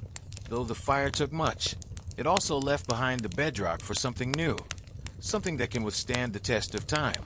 You wander the streets again, this time with a different perspective. The once chaotic streets, overstuffed with homes, businesses, and markets packed together in haphazard fashion, now have a sense of order. The city planners, understanding the dangers of congestion, are slowly putting into place wider streets, clearer spaces, and more open areas. The once crowded alleyways are now being replaced with planned avenues, where sunlight can actually touch the ground, where air can flow freely between the buildings. As you walk, you can't help but feel a strange sense of pride. The city's resilience is everywhere. You see it in the rebuilt homes, each standing a little taller and stronger than the last. You hear it in the laughter of children, who now play in the streets without the shadow of destruction looming over them. The vendors at the market, once panicked, now greet their customers with genuine smiles. The sense of urgency has given way to a steady, determined pulse of daily life. You stop by a street corner where a group of men are busy discussing the future of the city. One of them holds up a map, pointing to the places where new houses are being constructed. New bridges are being erected. There's talk of rebuilding not just the structures, but the infrastructure, sewers, roads, and even the city's own fire defense systems. London has learned from its mistakes. It has learned to grow, but it has also learned to protect itself. As you listen to the conversation, you reflect on how far the city has come. The fire may have taken the old London, but it has birthed a new one. The wounds of the past are still visible, but they are no longer the focal point. What matters now is what lies ahead. The future that the people of London are carefully stitching together, one brick at a time. As the months pass, you notice more and more signs of life returning to the city. The markets are expanding again, with more stalls opening each day. Traders from outside the city bring in new goods, spices, fabrics, grains, and a new sense of normalcy settles over the place. Though things will never be quite the same as before, the city has found its footing again. The smoke of the fire is long gone, replaced by the scent of fresh bread baking in the ovens, the clean scent of earth as people plant new gardens and trees in the spaces left vacant by the flames. But it's not just a physical rebuilding that is happening. The spirit of London, once shattered by the fire, is now stronger than it has ever been. The people of London, through their shared grief and loss, have formed an unbreakable bond. There's a sense of unity, of solidarity, that permeates every interaction. You see it in the way the survivors share what little they have left with those who need it. You hear it in the soft-spoken words of encouragement and hope passed between workers as they labor side by side to rebuild the city. The fire, in a strange way, has forged the city's greatest strength, its people. They are not just rebuilding the city, they are rebuilding each other. A year after the fire, you return to the riverbank where you once stood, watching as the fire consumed the city. The Thames, which had been clouded with soot and ash, is now clear again, the water sparkling in the sunlight. The once quiet river is filled with activity, boats coming and going, goods being transported, and people strolling along its banks. There's a kind of peaceful bustle to it now, a rhythm that marks the return of normal life. The river, like the city, has found its flow again. As you stand there, you spot the familiar figure of the old man you spoke to months ago, standing beside the river. He's looking at the water, his face reflecting a quiet satisfaction. You walk up to him, and without a word, he nods toward the river. The river, like the city, he says quietly. It finds its way back. You nod, looking at the water, watching as it flows without end, steady and unrelenting. The river, like the people of London, has weathered its own storm and is now moving forward, carrying the city with it. The fire may have interrupted the natural flow of things, but now, life is returning. The city is healing. And yet, even as the city heals, you know that it is forever changed. The fire, though devastating, has reshaped the very soul of London. The people have learned the value of their community, the importance of safety, and the strength that can come from shared adversity. The lessons learned from the fire will remain in their hearts, guiding them as they move forward. As you walk through the streets once again, you notice something that makes your heart swell with pride. The city is not just rebuilding, it's growing. New homes, new businesses, new institutions are taking root in the soil of a city that has been reborn. London is not just a place. It is a symbol of resilience, of hope, and of the unyielding will of its people. You stop outside a new building, its walls still fresh with paint, its windows gleaming in the sunlight. It's a school, you realize, and as you watch the children spill out into the yard, laughing and running, you can't help but feel a deep sense of hope for the future. This city, which once teetered on the edge of destruction, is now setting the foundation for the next generation. The fire may have taken their past, but it has given them a future. As the years continue to pass, London only grows stronger. The city that was once consumed by flames is now a city that has learned to adapt, to rebuild, and to thrive. The scars of the fire remain, but they are no longer symbols of loss. They are symbols of endurance. The streets that were once filled with ash and smoke are now filled with life. Children playing, merchants selling their goods, families walking to the park. The market is bustling, the shops are full, and the city is more alive than ever. London, with all its history, all its pain and triumph, has become something greater than it was before. It has become a city that has faced its darkest moment and emerged stronger, more united, and more alive than it ever was. You walk through the city one last time, and as you take in the bustling life around you, you realize something. The fire, though devastating, did not define this city. It merely set the stage for something greater.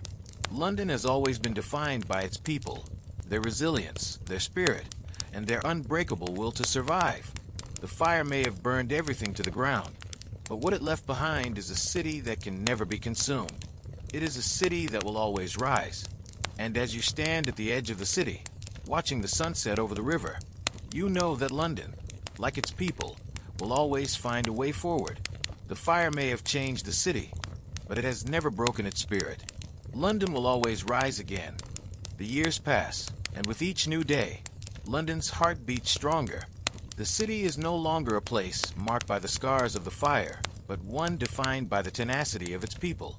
Though the smoke of the fire has long since cleared, the lessons learned in the aftermath still echo in every stone laid, every home rebuilt, every hand extended in solidarity. As you wander through the streets now, it's hard to imagine a time when this city was reduced to ashes. The chaos and destruction, though still a part of the collective memory, have given way to the rhythm of daily life. The people, scarred but unbroken, have rebuilt not just their homes and businesses, but the very spirit of London. What was once a city on the brink of despair is now a place of thriving energy, a city pulsing with life, progress, and a quiet but steadfast hope. You find yourself in the bustling marketplace once again, but this time it's different. The air is thick with the scent of fresh produce, baked bread, and fragrant spices from faraway lands. The market is full, lively, and humming with activity, but the energy is no longer frantic. It's measured, purposeful. People move through the streets with an ease that comes from knowing they've faced the worst and have come out the other side stronger. The streets, once filled with the ruins of destroyed buildings, are now lined with shops, houses, and public spaces that are carefully constructed and resilient. There's a new order to the city, one built on the lessons learned from the fire. The rebuilding process hasn't just been about reconstructing walls and roofs. It's been about creating a city that can withstand whatever the future brings. And in that, London has been reborn. Walking past the newly reconstructed buildings, you're struck by the sense of space that now fills the city. The streets, once narrow and crammed together, have opened up. The city's layout is now more deliberate, with wide avenues that allow for the flow of people and air. It's clear that the city's leaders, those who guided the recovery in the wake of the fire, understood the importance of both safety and beauty in the city's design. Where once there were dead ends and overcrowded alleys, now there are grand squares, gardens, and open spaces, each carefully thought out and designed to bring a sense of peace to the bustling metropolis. But even more striking than the physical changes are the quiet shifts in the people themselves. There's an unspoken bond among the citizens now, a shared understanding that they are part of something larger, something that has survived the worst and emerged stronger for it. The city's spirit, once fragile and uncertain, now hums with the collective strength of those who came together to rebuild it. You pass a group of children playing in a newly built park, their laughter bright and carefree as they chase each other under the shade of a large oak tree. The park, with its well-kept paths, neatly trimmed hedges, and vibrant flowers, is a stark contrast to the barren land that once lay here in the aftermath of the fire. It's a symbol of the new London, one that cherishes both the green spaces that breathe life into the city and the progress that ensures its future. You smile as you watch the children, knowing that they will grow up in a city that is very different from the one that existed before the fire. The fire may have taken their ancestors' homes, but it has also given them a city that is stronger, safer, and more resilient. They are the future of London, and they will inherit a city built not just on stone and wood, but on the foundation of hope, unity, and perseverance. As the seasons shift, so too does the city's transformation. The changes are subtle, but unmistakable. The market, once a place of frantic trading, is now a bustling hub of activity, with stalls selling everything from fabrics to trinkets, from meats to fine wines. The streets are lined with new shops, offering goods from all over the world, a testament to the city's resurgence and its connection to the larger world. The fire may have cut off the city from its past, but in its place has emerged a new, more connected London, one that is learning to thrive in the modern age. In the distance, you see a group of men and women gathered outside what looks like a newly constructed building. It's a large structure with a beautifully carved stone facade, and you realize with a start that it's the city's 1st Fire Brigade headquarters. The city's leaders have not only built a city of stone and brick, but one of safety and foresight. After all, the fire had shown them the fragility of their existence, how quickly everything could be consumed by the very flames that had been a part of their lives for centuries. And so, London has invested in its future. The Fire Brigade is a symbol of that investment, a commitment to ensuring that the mistakes of the past are not repeated.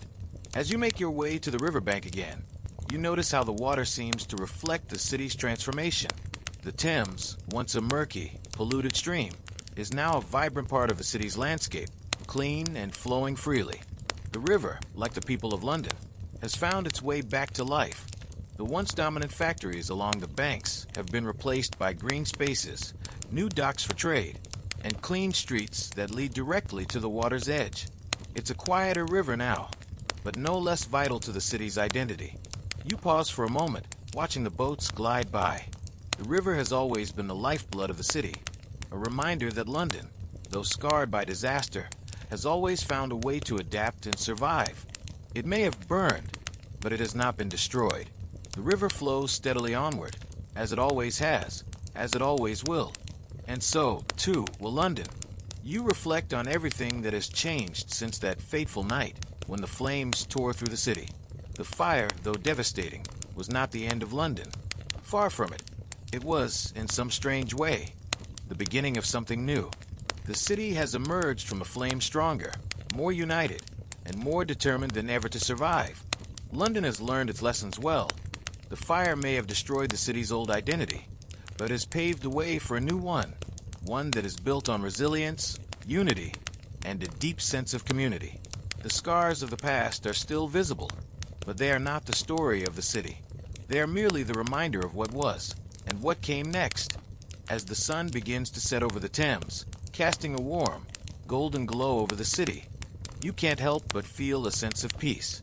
The fire has long since burned out, and the city it left behind is no longer a place of mourning, but one of hope. London is no longer defined by its destruction. It is defined by how it rose from the ashes, how it rebuilt itself, and how its people came together to create a city that will endure, no matter what comes next. The story of London is far from over. The fire may have altered the course of history, but it has not stopped it. London, scarred but strong, will continue to grow, to thrive, and to face the future with the same strength and determination that has always defined it. And so, as the night falls, you stand in the heart of the city, knowing that London is not just a place, but a living testament to the strength of its people, a city that has faced its darkest hour and emerged, not just intact, but reborn. The years that follow the Great Fire are marked by the steady rhythm of rebuilding. London, scarred but resolute, has begun to transform into something new, something stronger. As you walk through the streets, it's clear that the city is no longer just surviving, it's thriving. Though the echoes of the fire are never far from anyone's mind, there is a sense of progress, a quiet determination to push forward, to make the city not just a shadow of what it once was, but a beacon for the future. You find yourself back in the marketplace, where the once frantic pace of life has now settled into a more deliberate, measured rhythm. The vendors, though fewer in number than before, seem to have found a new sense of purpose. Their stalls are organized, their goods neatly displayed, their interactions with customers more measured. The market no longer feels like a place of desperation, but one of stability. The people who visit here, who come and go with their baskets and bags, are not just seeking to survive, they're seeking to live.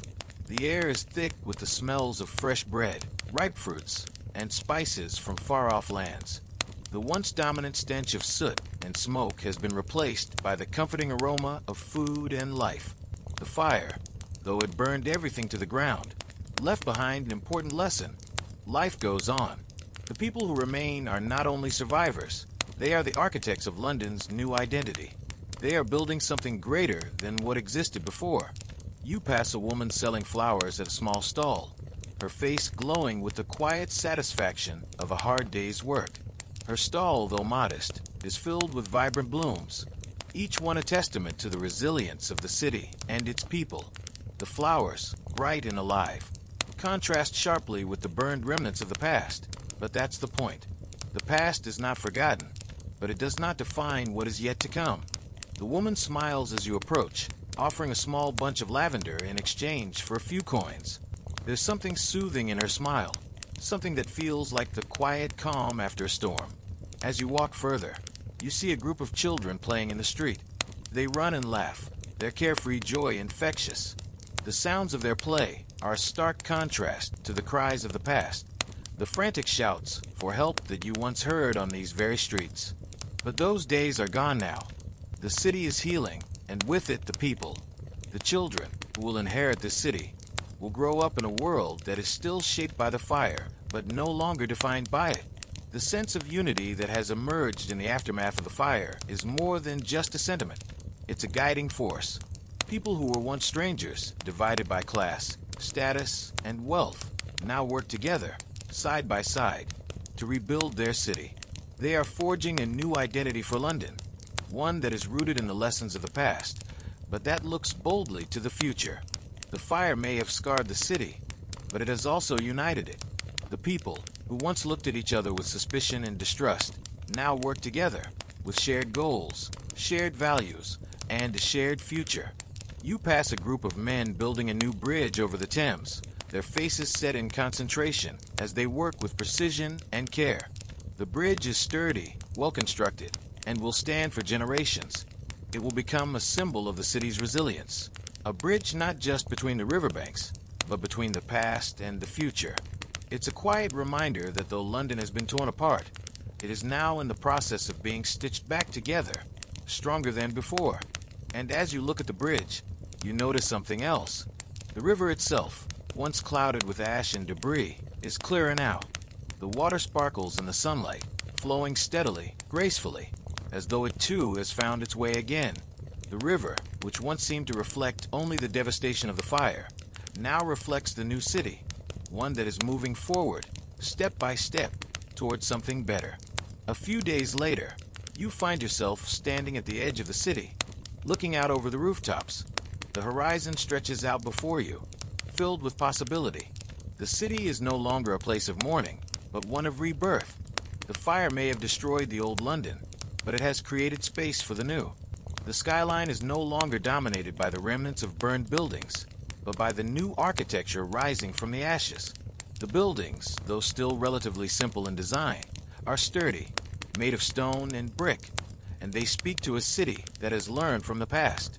There's no room for fragility in a city that has been through what London has been through.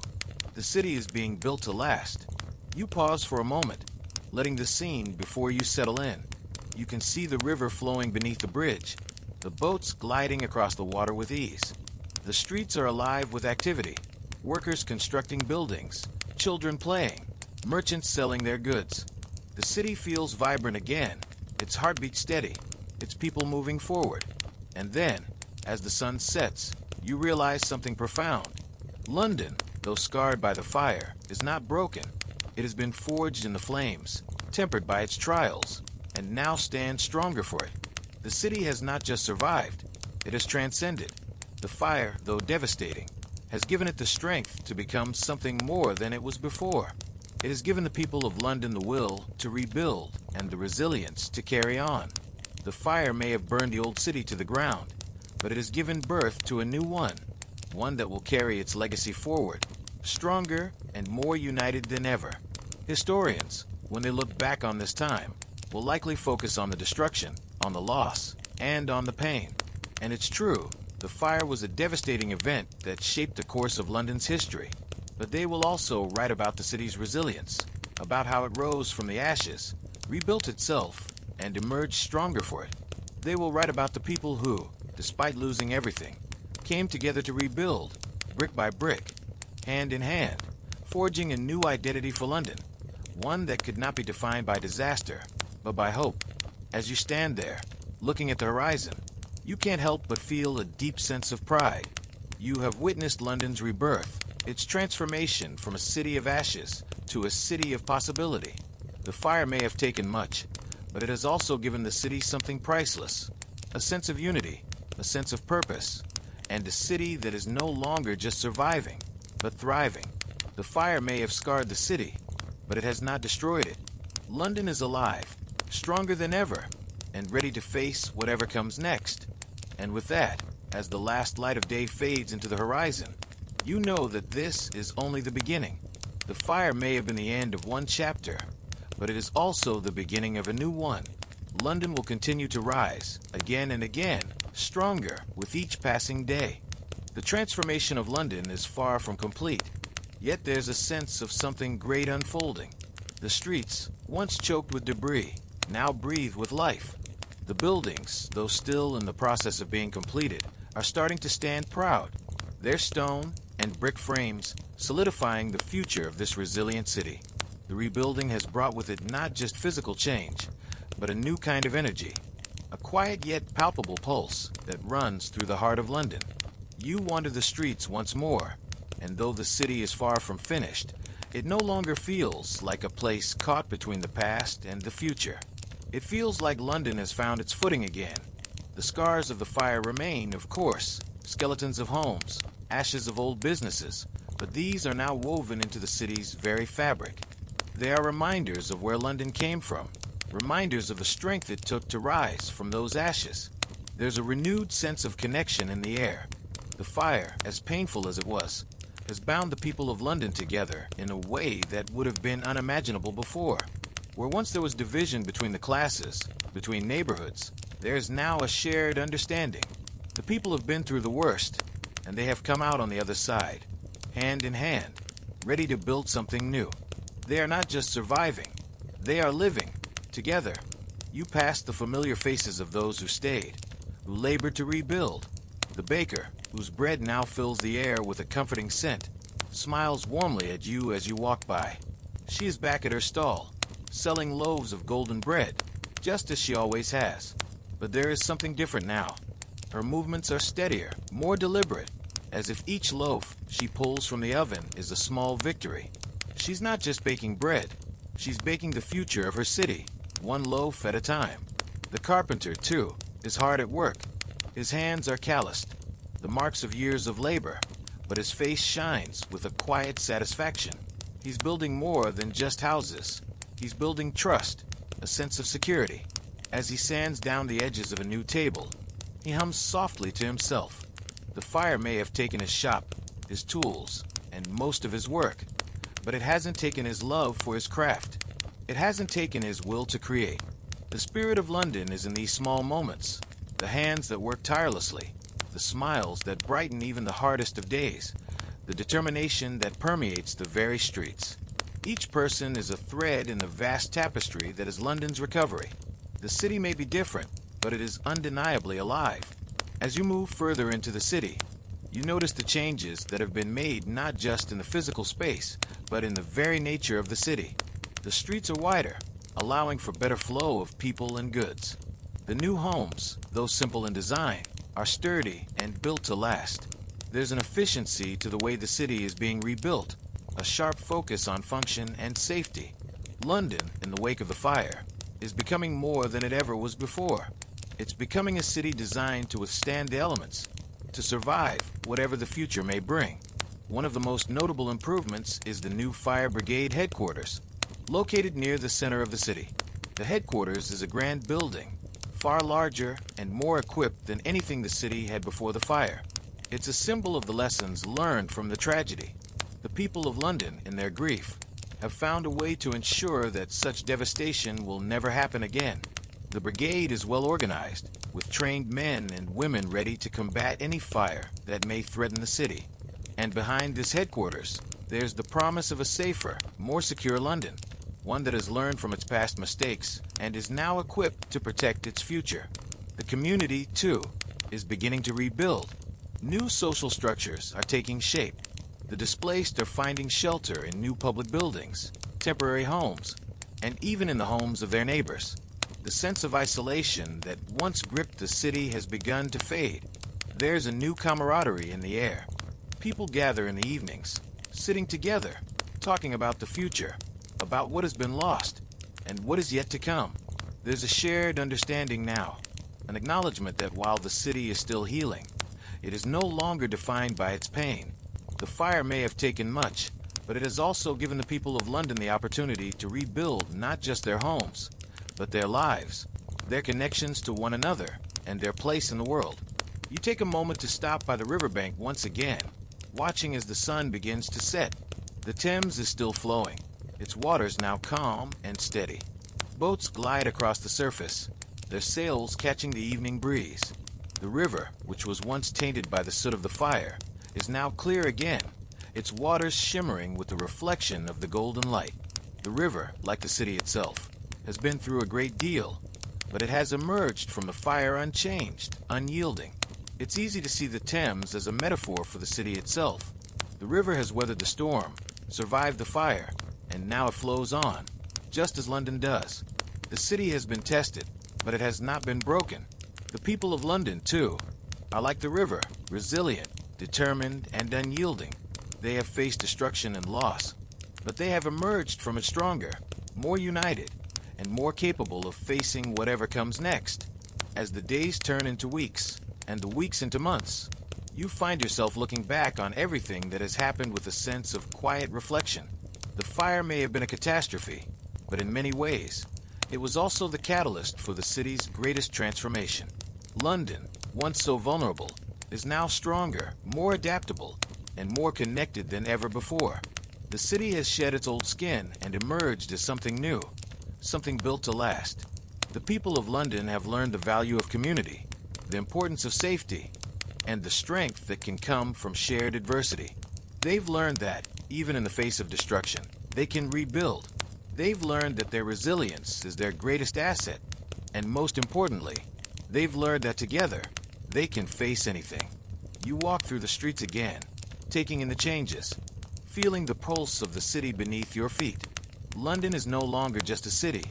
It is a living testament to the power of human will, to the strength of a people who refuse to be defined by their tragedies. It is a city that has faced its darkest hour and emerged, not just intact, but stronger, more unified, and more alive than ever before. As you pause at the edge of the river once more, you realize that the story of London is far from over. The fire, though it took much, has given the city a new beginning. And as the river continues to flow, so too will London. The fire may have burned the old city, but it has created space for the new. A stronger, more resilient city. A city that will rise again, no matter what challenges lie ahead. For now, London rests, its spirit unbroken, its future full of promise. And you know, as the river flows and the city grows, that this is just the beginning. The years continue to pass, and London stands firm in its transformation. The scars of the fire, though still visible, are now mere marks of history, reminders of a time when the city was reborn from the ashes. It is no longer the same London that once stood proudly in the face of a bustling, thriving world. It has evolved, grown, adapted in ways that no one could have predicted. The fire, which once seemed like an ending, is now the defining moment in a story of resilience, renewal, and rebirth. As you walk through the streets, you notice a palpable change.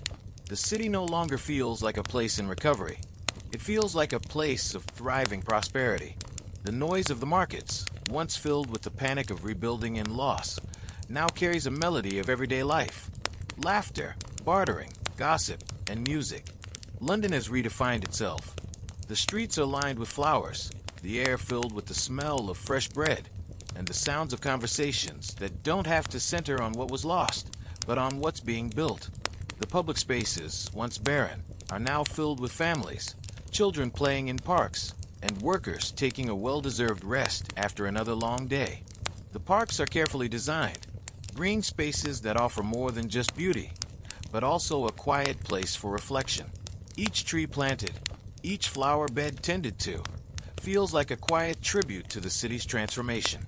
You make your way through one of these parks, pausing near a small pond where the water reflects the blue sky above.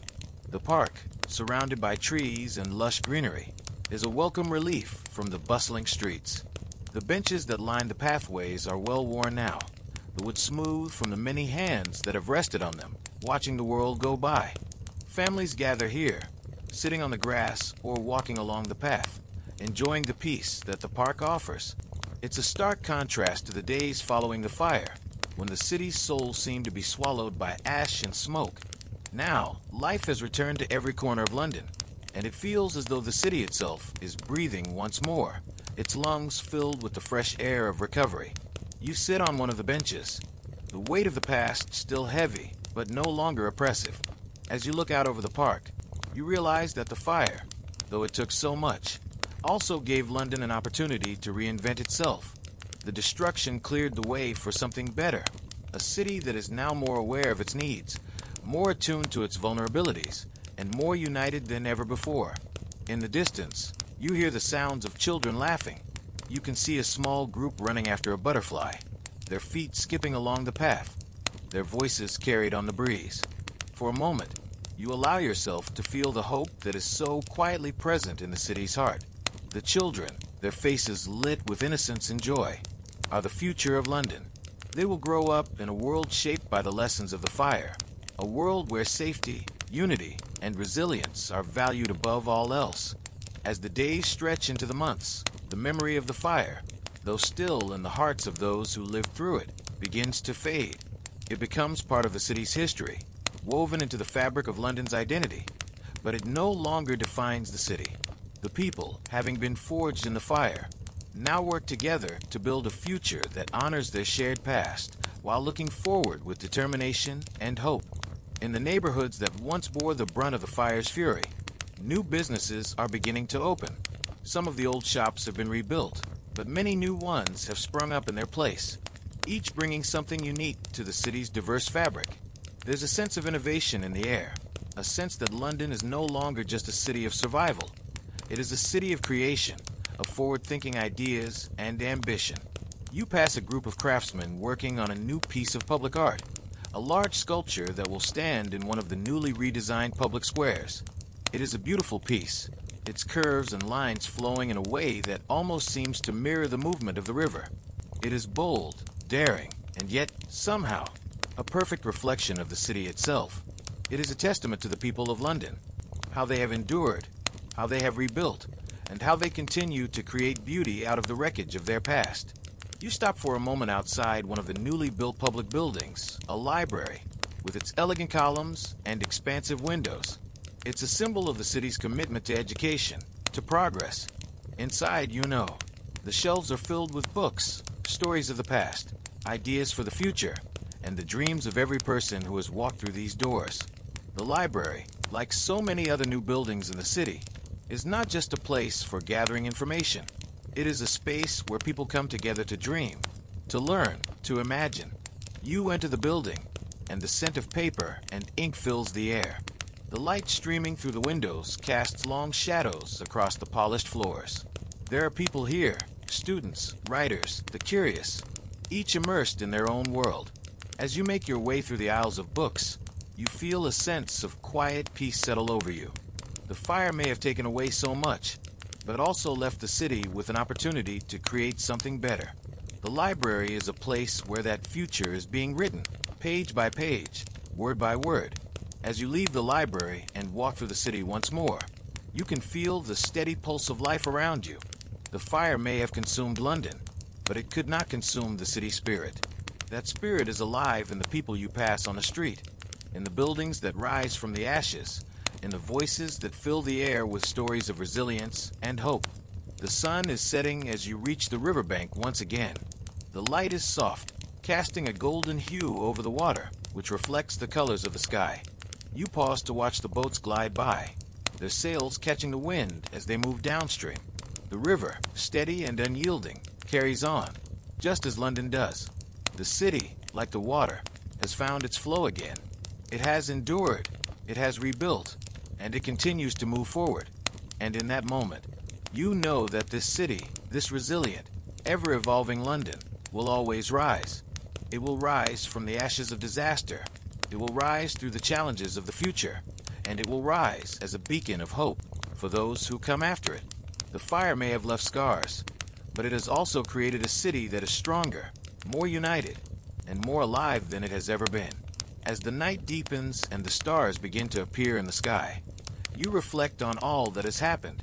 London is no longer just a place. It is a living testament to the power of resilience, of community, and of the human spirit.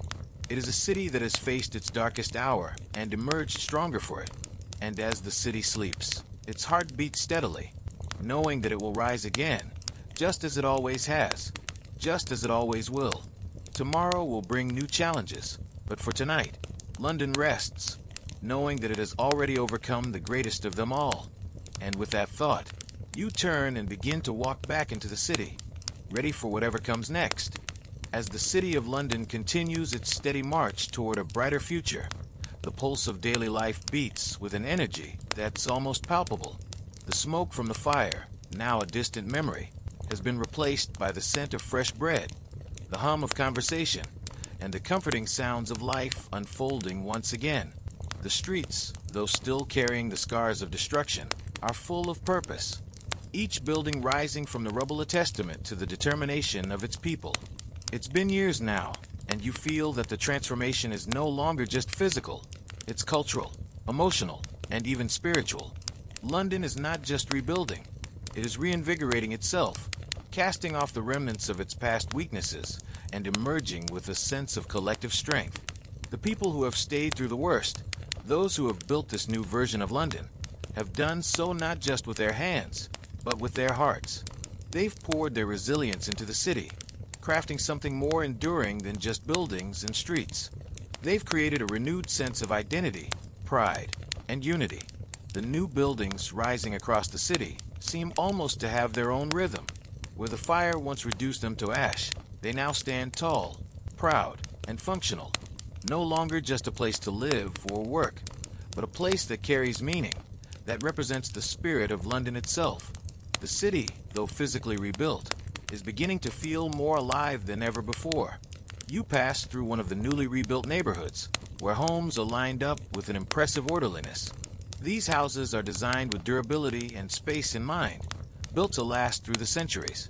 The wide, open streets are dotted with trees and green spaces, where children are playing and families are sitting outside, enjoying the day. It's a far cry from the narrow, crowded streets that existed before the fire, a far cry from the smoldering ruins that defined this same place only a few years ago. And yet, it's not just the appearance of the city that's changing. The air itself seems different now, lighter, fresher. The smoke has gone, and with it, the sense of suffocation that once hung over the city. There's more room to breathe, more space for people to move, to live, and to thrive. The transformation is clear, and it's not just the city's physical appearance that's evolving. It's the city's soul. As you make your way further into the heart of the city, you notice how the sound of life fills every corner. The marketplaces, once ravaged by the aftermath of destruction, are now full of voices, of the hustle and bustle of trade and commerce. The stalls are full again, but this time with a newfound order. The vendors who once scrambled to get their goods noticed now move with confidence. Their voices are steadier, more certain. They know that they are not just selling goods, they are contributing to the heartbeat of the city. One stall in particular catches your eye, a small fruit and vegetable stand, brimming with bright, fresh produce. The vendor, a middle-aged man with a warm smile, greets you as you approach. He hands you a ripe apple, its skin gleaming in the sunlight. You take a bite, the sweetness filling your mouth. It's not just an apple, it's a symbol of the abundance that is slowly returning to the city, of the hard work and care that has gone into ensuring that London doesn't just survive, but flourishes. The people in the market are engaged in their daily routines, but there's a calmness to the activity. No one is rushing. There's no panic in the air. Instead, there's a quiet contentment, a sense of calm that has replaced the anxiety and fear that once defined these streets. It's clear that, while the city scars are still visible, they are no longer the driving force. What's driving London now is the belief that it can be more than it ever was before. The city is no longer just about recovery. It's about building a future where the lessons of the past are never forgotten, but also never allowed to overshadow the potential for growth and change. The people of London have learned what it means to rebuild, not just their homes, but their lives and their communities. They've learned what it means to come together, to share in each other's burdens and triumphs, and to create something greater than themselves. You pause on a corner, watching as a group of workers pour concrete into the foundation of a new building. It's not a grand building. It's a small business, a shop for a tailor, but it's still a symbol of London's unwavering drive.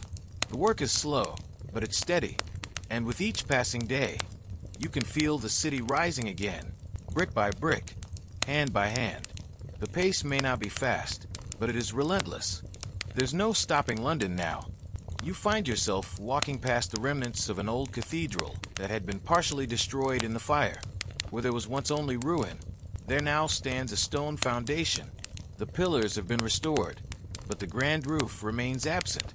An open space framed by the skeleton of what was once a symbol of London's faith and strength. There's something beautiful about it. The way the sunlight filters through the gaps, casting long shadows across the stone floors. It's not just a restoration of a building. It's a testament to the city's ability to adapt, to redefine itself, while still holding on to the parts of its history that are worth saving. And then, there's the community. Those who are still here, still rebuilding. They walk the streets with an air of quiet determination. There's no room for despair anymore. No room for hopelessness. There's only forward motion. You pass an older couple sitting on a bench, watching the workers. The man has a cane beside him, but his eyes are sharp, his smile genuine. "It's good to see the city come back like this," he says to his wife, his voice rich with pride. She nods, resting her hand in his, and they sit in silence, watching as the future is built before their eyes. As the sun begins to set, casting long shadows across the city, you stand at the riverbank once more. The Thames, ever steady, flows before you, its waters reflecting the golden light of the evening. The river is calm, its steady current a reminder that London, too, has found its flow again. It's a city with its scars, yes, but also a city with its future laid out before it, one filled with possibility. The fire may have taken everything, but it hasn't taken the heart of London. That heart, forged in the flames, is stronger than ever. The people of London have learned that disaster does not define them.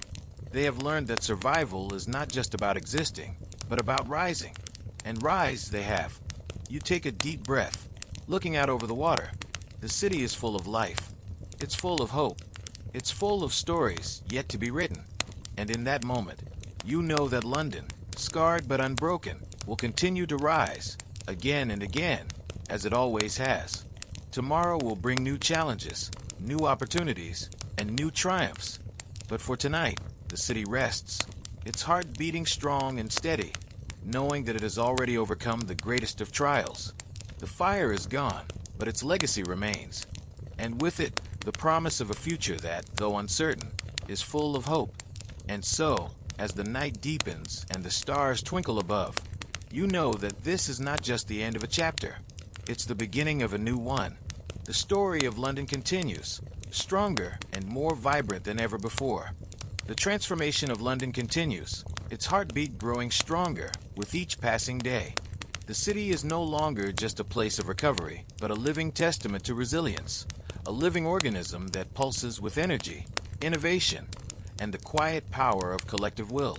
The scars left by the fire are still visible, yes, but they are no longer the defining feature of the city. Instead, London has learned to wear its past with quiet pride, using it as a foundation for something better, something stronger. The streets, once heavy with the weight of loss, are now filled with the hum of progress. There's a vibrancy to the city that wasn't there before. The sound of hammers striking metal, the murmur of voices in the marketplace, the low thrum of the river as it moves steadily beneath the bridges. The people who once lived in the shadow of catastrophe now live in the light of possibility. They are building not just homes and businesses, but a new kind of community, one that values strength, unity, and the ability to adapt. You find yourself walking down the streets, moving with the flow of people. The city is growing, stretching outward like a living thing, its bones slowly being rebuilt, its spirit finding new life. The buildings, though still in various stages of completion, now stand with a quiet pride. Each one seems to reflect the lessons learned from the fire: strength, resilience, and a deep understanding of what it takes to survive, to rebuild, and to thrive. As you pass by, you notice a new public square being constructed. Its layout open and inviting. The square is surrounded by new stone buildings, their sharp lines and clean edges contrasting with the more organic shapes of the older structures. It's a deliberate choice, a blending of the old and the new. The fire may have taken much, but it has also cleared the way for innovation, for progress. And this square, with its wide open spaces and elegant design, is a symbol of that forward-thinking spirit. In the center of the square stands a statue, a large figure that seems to watch over the city. It's still unfinished, its base still wrapped in scaffolding, but the shape is already clear.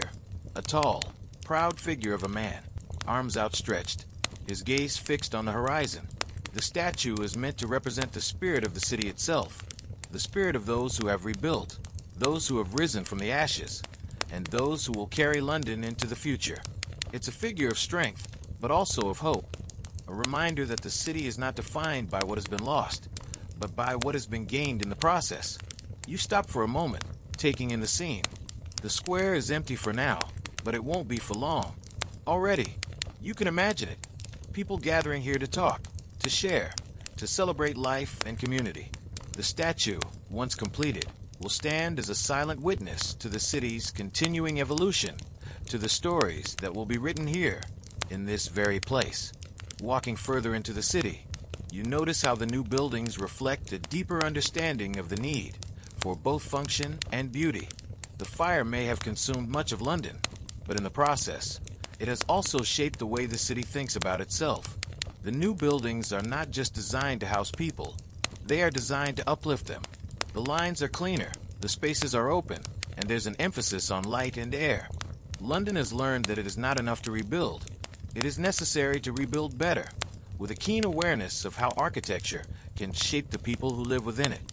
You pause to watch as a group of children play in one of the new parks. The park, once a vacant lot, is now filled with grass and flowers, with winding paths and benches where people can rest. The children run through the grass, their laughter rising in the air, their carefree joy a stark contrast to the uncertainty and grief that once filled these same streets. The park, like so much of the city, is a space of renewal, a space where life is beginning anew. It strikes you then, just how much has changed.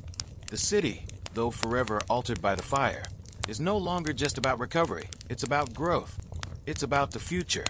And the future is a place where people, despite the struggles of the past, are beginning to dream again. They're beginning to imagine a city that not only survives, but thrives.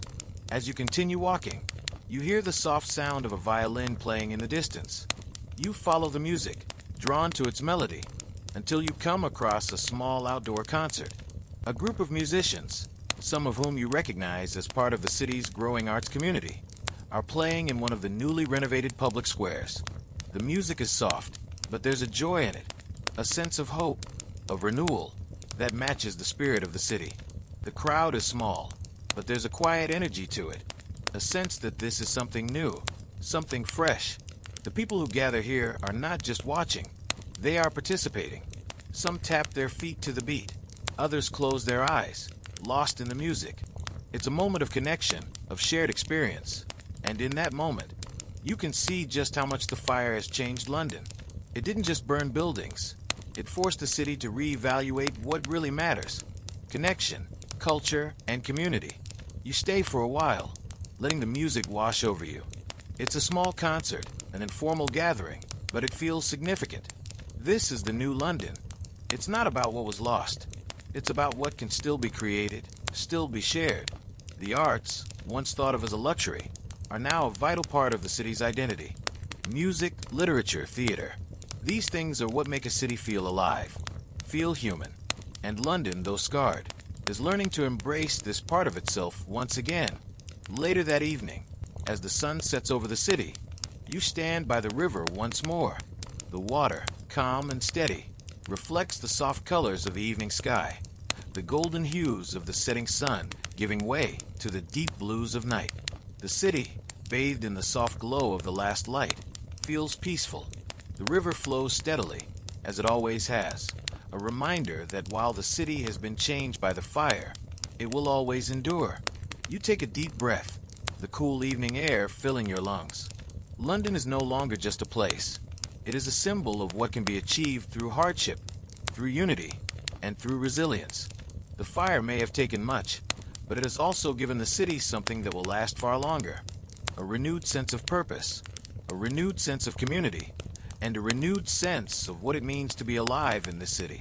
As the stars begin to twinkle above, you know that the story of London is far from over. The fire may have burned everything, but in doing so, it created the space for something stronger to rise in its place. The scars will always remain, but they are not what define this city. What defines it is the spirit of its people, their determination, their will, and their unshakable belief that no matter what happens, London will always rise again. And so, as you stand by the river, watching the city settle into its nighttime rhythm, you know that this is not the end of London's story. It is simply the beginning of a new chapter. The fire may have been the catalyst, but the future is something that will be shaped by the people who live in this city, by those who have rebuilt it, and those who will continue to do so for generations to come. London, scarred but unbroken, has learned the lessons of its past. It has learned to rise, to grow, and to adapt. And with each passing day, it continues to become more than it ever was before, stronger, wiser, and more united than ever. And you, a quiet observer of this remarkable city, are here to watch as it continues to unfold, knowing that London's story is far from finished, and the best is yet to come. The months continue to stretch into years, and with each passing season, the city of London grows into something beyond what anyone could have imagined in the days immediately following the fire. Where once there was only the rubble of destruction, now there stands a city not just rebuilt but reimagined. Its bones are stronger than before, its heart more unified, and its people more resilient than anyone could have foreseen. You walk through the city now, and it feels like a place of purpose. The streets, once cluttered with the debris of a disaster, are now lined with clean, well-maintained buildings. There's a deliberate order to everything. Even the public spaces, once empty, barren lots, are now parks and gardens where people gather, rest, and breathe in the fresh air. The landscape has transformed into a place where nature and the urban sprawl coexist in harmony, offering a peaceful reprieve from the hustle of city life. The city seems to have embraced the lessons of the past. There's an emphasis on sustainability, on preserving green spaces, on creating not just homes and businesses, but communities. There are more public areas than ever before, places where people can come together, share stories, and create bonds. What was once a fragmented city is now a more cohesive and compassionate one, bound not just by the physical connections between its streets, but by the shared experiences of its people. The marketplace, once the scene of hurried transactions and frantic scrambling to make up for lost time, now hums with a quieter, more deliberate energy. The vendors, still working tirelessly, are no longer simply trying to fill the gaps left by the fire. They are cultivating a new sense of community, fostering a marketplace where ideas are exchanged as much as goods. People don't just come to buy, they come to engage, to connect, to become part of the fabric that holds this city together. As you walk past a stall selling fresh vegetables, the vendor greets you warmly, offering you a bundle of leafy greens with a smile. The produce is bright, vibrant, a far cry from the dust and ash that once filled the air. The city is no longer defined by the destruction, but by its rebirth, its flourishing. The gardens and farms outside the city have bloomed once more, feeding the city and filling the streets with the promise of a new kind of abundance, one that is sustainable, not born from exploitation but from cooperation and care. Beyond the market, the sound of construction continues, steady, rhythmic, purposeful. Buildings are rising, not just for the sake of housing, but with attention to the needs of the people who will live in them. The architecture is still simple, yet far more resilient. These homes are designed to withstand the challenges that may come, but they also reflect the pride and care of the people who build them. They are homes not just in the physical sense, but in the emotional sense, spaces that reflect the strength and unity of those who now inhabit them. There are whispers of great changes to come. As you move through the streets, you hear talk of a new council being formed, one that includes voices from every corner of the city, not just the wealthy and powerful, but also the laborers, the artisans, and the common folk who worked tirelessly to rebuild the city after the fire. There is talk of new policies that will not only make London stronger, but fairer. A city that cares for all its citizens, from the highest tower to the lowest alley. The people, once scattered and divided, are now united by a common vision of the future. The fire, which had torn through their city with brutal force, had also revealed the power of solidarity.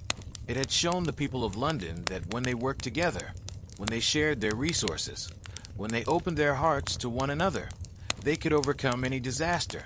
It had turned a city of strangers into a city of neighbors, of friends, and of comrades in the face of adversity. You pause by the banks of the Thames once more. The river is a symbol of both continuity and change. The water is still, reflecting the golden hues of the setting sun. The bridge that once seemed like a distant hope is now complete, a solid structure that spans the river, connecting the two sides of the city. The boats that once choked the waters now glide across the river with ease. The river, which had once been a place of desperation, is now a symbol of the city's resilience. It moves forward as London does. You stand at the water's edge, lost in thought, reflecting on everything that has come to pass. The fire, though it took much from the city, also opened the door to something new. London is not the same as it was before. It is stronger, wiser, and more unified. The people who once watched in horror as their homes burned are now the architects of a new future, and the city they have created is a testament to their strength, their resolve, and their unbreakable will to rise. The city feels alive now. It feels like a place that has not only survived, but thrived.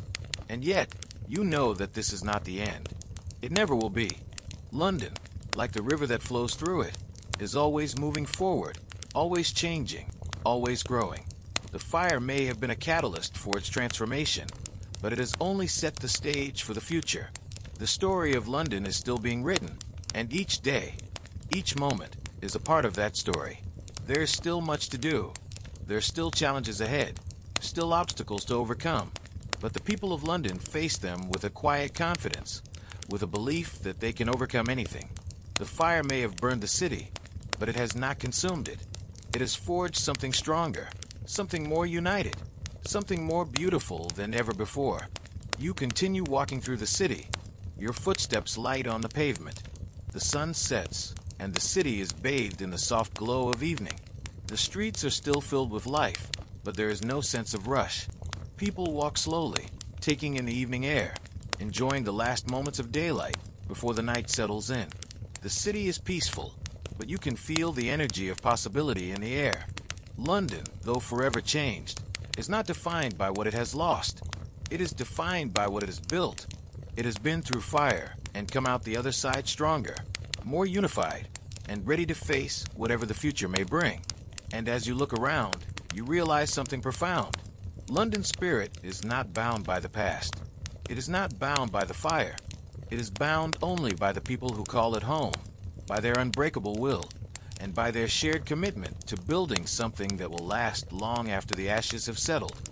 This city, scarred but unbroken, is a living testament to what can be accomplished when people come together. And as long as the people of London continue to work together, continue to dream together, continue to rise together, this city will never fall. London will always rise. And so, too, will its people. As the stars begin to twinkle above the city, you know that this is not the end of London's story. It is merely the beginning of a new chapter, one that will carry the city forward, as it always has.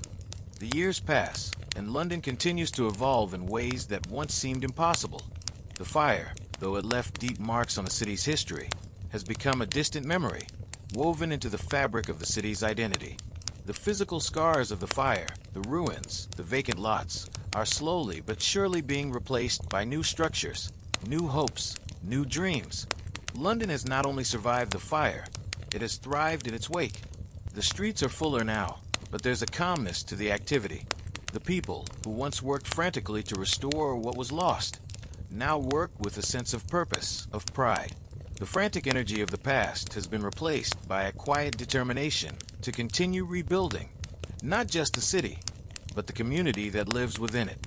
The chaos that defined London in the wake of the fire has been replaced by a newfound order, one born from shared struggle and unity. You find yourself in a neighborhood that, not long ago, was a wasteland, a place of destruction. Now it is filled with life. The streets are lined with fresh buildings, each one unique, but each standing as a testament to the people who rebuilt them. The homes are sturdier, more resilient than ever before. There's space for people to move, to breathe, to live without the suffocating weight of overcrowding. The streets are wide, the shops well organized, and the homes arranged with a sense of purpose. It's clear that the city, though it has grown, has learned from its past. You pause to watch a family moving into a new home. The father, strong and steady, is carrying a bundle of belongings, while his children run ahead, their laughter ringing out in the air. The mother walks beside them, her face glowing with a quiet pride. It's not just a home they are moving into, it's a future. The city may have burned, but this family, like so many others, is building something new, something solid. The market is busier than ever, but it's no longer the frantic scramble for survival it once was. The vendors greet their customers with confidence, their goods displayed neatly, their prices fair. There's an ease in the air now, a sense that the people of London have come into their own. No longer defined by the tragedy of the fire, the market is a place where people gather to connect, to exchange, and to share in the city's resurgence. You stop at a stall selling fabrics, and the vendor, a woman with kind eyes and hands calloused from years of work, smiles as she offers you a roll of fine silk. She talks about the material she uses, the work that goes into creating her pieces. It's clear that this is no longer just about selling. It's about pride, about craftsmanship, about contributing to something greater than herself. The fire may have taken her shop, but it hasn't taken her spirit.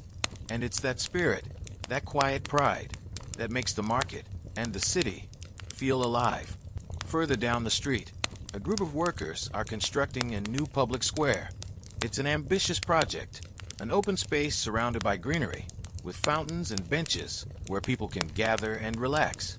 The square will be a symbol of the city's progress, a place where people can come together, not just to pass through, but to connect. It's a bold move, a statement that London is not just rebuilding, it is reinventing itself, creating a city where everyone has a place, a space to belong. As you walk by, you hear snippets of conversation from the workers. They are tired, yes, but they are proud of what they are building. They know that this square, though just one part of the city, will serve as a place of rest, of gathering, of peace. It will be a sanctuary in the heart of the city, a place where the community can come together, a place where the past and the future will meet. You find your way to the riverbank once again, and this time, the Thames feels even more integral to the city than before. It's no longer just a body of water that runs through London. It is a part of its lifeblood, its identity. The bridges that span the river, now more numerous and more durable than ever, seem to stretch toward the horizon, linking the city together in a way that feels more cohesive, more connected. You watch as boats move across the river, their sails billowing in the wind, the water sparkling under the sun. The river, once so polluted and choked by the remnants of the fire, is now clean again, its waters flowing freely, unburdened by the weight of the city's past. The river, like London itself, has been reborn. The people around you are taking in a view, some walking along the riverbanks, others sitting on benches, their faces turned toward the water. There's a quiet sense of satisfaction in the air, a feeling that, despite the challenges of the past, the city has come through. The fire may have taken much, but it has not taken everything. London, like the river, flows on, stronger, more connected, and more alive than ever. As the sun begins to set, casting long shadows across the city, you realize that this is not just the end of a chapter for London. It is the beginning of something new. The fire may have altered the course of the city's history, but it has not defined its future. The future of London is still being written, still being shaped by the hands of those who have rebuilt it. There are still challenges ahead. There will always be challenges. But the people of London are no longer afraid of them. The fire showed them the worst, but it also showed them their capacity for greatness, their ability to rise from the ashes and create something better. They have proven that they can face whatever comes next, not as individuals, but as a united community. London will continue to rise. It will face new fires, new trials, and new tests, but it will endure. The city's foundation is now stronger than ever, not just in brick and stone, but in the hearts and minds of the people who call it home. As the night deepens, the stars begin to twinkle above, and London settles into its rhythm. The city, though forever changed, is now full of life and possibility. The fire, though it left deep scars, has paved the way for something new, something better. And in that moment, as you stand by the river, watching the city pulse with life, you know this. London's story is far from over. It is just beginning. The fire may have burned much, but it has also set the stage for greatness. The people of London will continue to rebuild, to rise, and to face whatever the future holds. And as long as they stand together, united, nothing can stop them. For now, the city sleeps, but its heart beats strong. Tomorrow will come, and with it, a new day for London.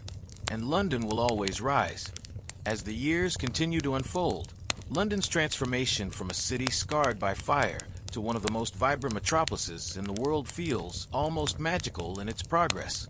What once seemed impossible, the idea of a city not only recovering but growing stronger, more united, is now the reality. Every street, every building, every square tells a story of survival, perseverance, and an unbreakable will to rebuild, to rise above the ashes. The people of London have become the true architects of their future, not just in brick and mortar, but in their resilience, their shared vision, and their commitment to a better tomorrow. You walk through the city one day, noticing that even the air seems different now. It's lighter, fresher, perhaps a result of the trees and parks that have been carefully nurtured into existence in every corner of the city. Once barren and choked by smoke, the streets and open spaces now bloom with life. The parks are green and lush, with flowers in full bloom, and the gentle hum of birdsong fills the air. The river, no longer weighed down by the remnants of the fire, now flows freely, its waters sparkling in the sunlight. It is as though the entire city has learned to breathe again. The markets that once hustled in the aftermath of the fire, filled with frantic energy and hurried transactions, have become a place of joy, community, and celebration. The vendors are no longer simply selling goods. They are sharing their lives with the people who walk by, exchanging stories and smiles. There's a feeling of trust now, a sense that the market is a microcosm of the city itself, diverse, alive, and full of hope for the future. You stop by a stall selling handmade candles, the vendor an elderly woman with a bright smile. Her hands are steady as she wraps the candles in paper, offering you a warm greeting. "It's a good day today," she says as she ties the string. You smile, agreeing with her, because the world feels different now. The hustle of the past has been replaced by a quiet contentment, the kind that comes when you know that the worst is past, and there is no longer any rush. The future is open, like the wide sky above, and the possibilities are endless. As you move further into the city, you see that the new buildings are being constructed with a keen eye on the future. The skyline of London is no longer just a silhouette of stone and brick. It is a dynamic, growing landscape of glass, steel, and green spaces. The old, tired structures have been replaced by innovative, sustainable designs, with green roofs, vertical gardens, and solar panels that help harness the city's energy. It is a city of the future, one that has learned from its past and is using that knowledge to build a more sustainable, more equitable world. You stop in front of a new public building. It's designed sleek and modern, yet somehow still grounded in the city's history. The architecture here is a delicate balance between past and future, honoring the legacy of the city's past while looking boldly to the future. It's a reminder that London is not just a city that has survived the fire. It is a city that has learned to thrive in the face of adversity, a city that has reinvented itself, piece by piece. Inside the building, you find a bustling community center where children are studying, young adults are learning new trades, and elderly residents are sitting together, reminiscing about the past and sharing wisdom with the younger generation. The building, though only a few years old, feels alive with the energy of possibility. This is where the future is being shaped, where the next generation of Londoners are learning not only to survive, but to thrive. The fire may have taken the city's past, but it has given the people of London a chance to create a future that is richer, more inclusive, and more connected than ever before. As you leave the community center, you notice a small group gathered in the new park nearby. They are sitting on the grass, laughing, talking about the things that matter most to them: the future, their families, the new opportunities that have been made possible through their hard work. It's an ordinary scene, but it feels extraordinary in the context of what the city has been through. These people are not just rebuilding their homes, they are rebuilding their lives, and the future they are creating is one full of promise. There's a sense of unity in the air that hasn't existed before. The divisions that once separated people by class, by wealth, by status, are slowly fading away. The fire, in some ways, broke down those walls, and in the years that followed, the people of London have learned the value of coming together. They've learned that their strength lies not in individual survival, but in their ability to support one another, to build together. As you walk through the city, you reflect on everything that has changed. The fire may have burned away much of London, but it has also cleared the way for a more inclusive, more innovative, and more compassionate city. The people of London have been through the worst of it. They've seen what happens when a city is left to crumble under the weight of its own faults. And yet, through it all, they've remained steadfast. They have come together, shared their resources, shared their grief, and shared their hopes for a better future. Now, as you stand at the edge of the city, looking out over the skyline, you realize that this new London is not just a reflection of the people who rebuilt it. It is a symbol of what can be accomplished when people work together toward a common goal. The fire may have defined the past, but it is the people of London who define its future. The sun sets slowly behind the newly constructed skyline, casting a warm, golden glow over the city. The lights begin to twinkle across the rooftops, and the sounds of the day begin to fade into the peaceful hum of the night. London, though forever changed by the fire, is now a city filled with the promise of what's to come. The people who live here have rebuilt more than just their homes. They've rebuilt the very fabric of their community, their spirit, and their city. As you walk through the streets one last time, you feel a deep sense of peace. London has not just risen from the ashes, it has soared.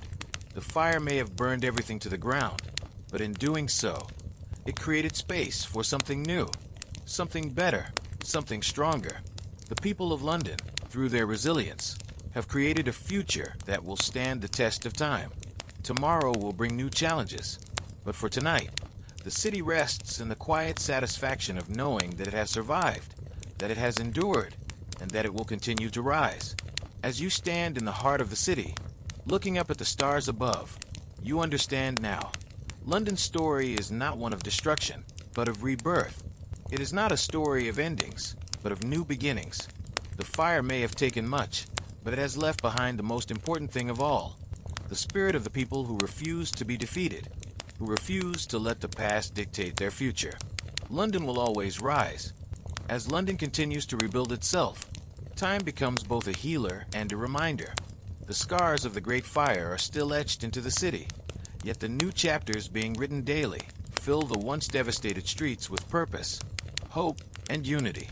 The rebuilding process, which began in chaos and desperation, has become a collective effort of unparalleled resilience. The fire was only a catalyst for transformation. It did not define the soul of the city, nor the indomitable will of its people. The architectural transformation of London is perhaps the most striking change. The once dominated cityscape of crumbling buildings and makeshift structures now boasts carefully designed public spaces, clean lines, and modern architecture. There's a balance between honoring the past and innovating for the future.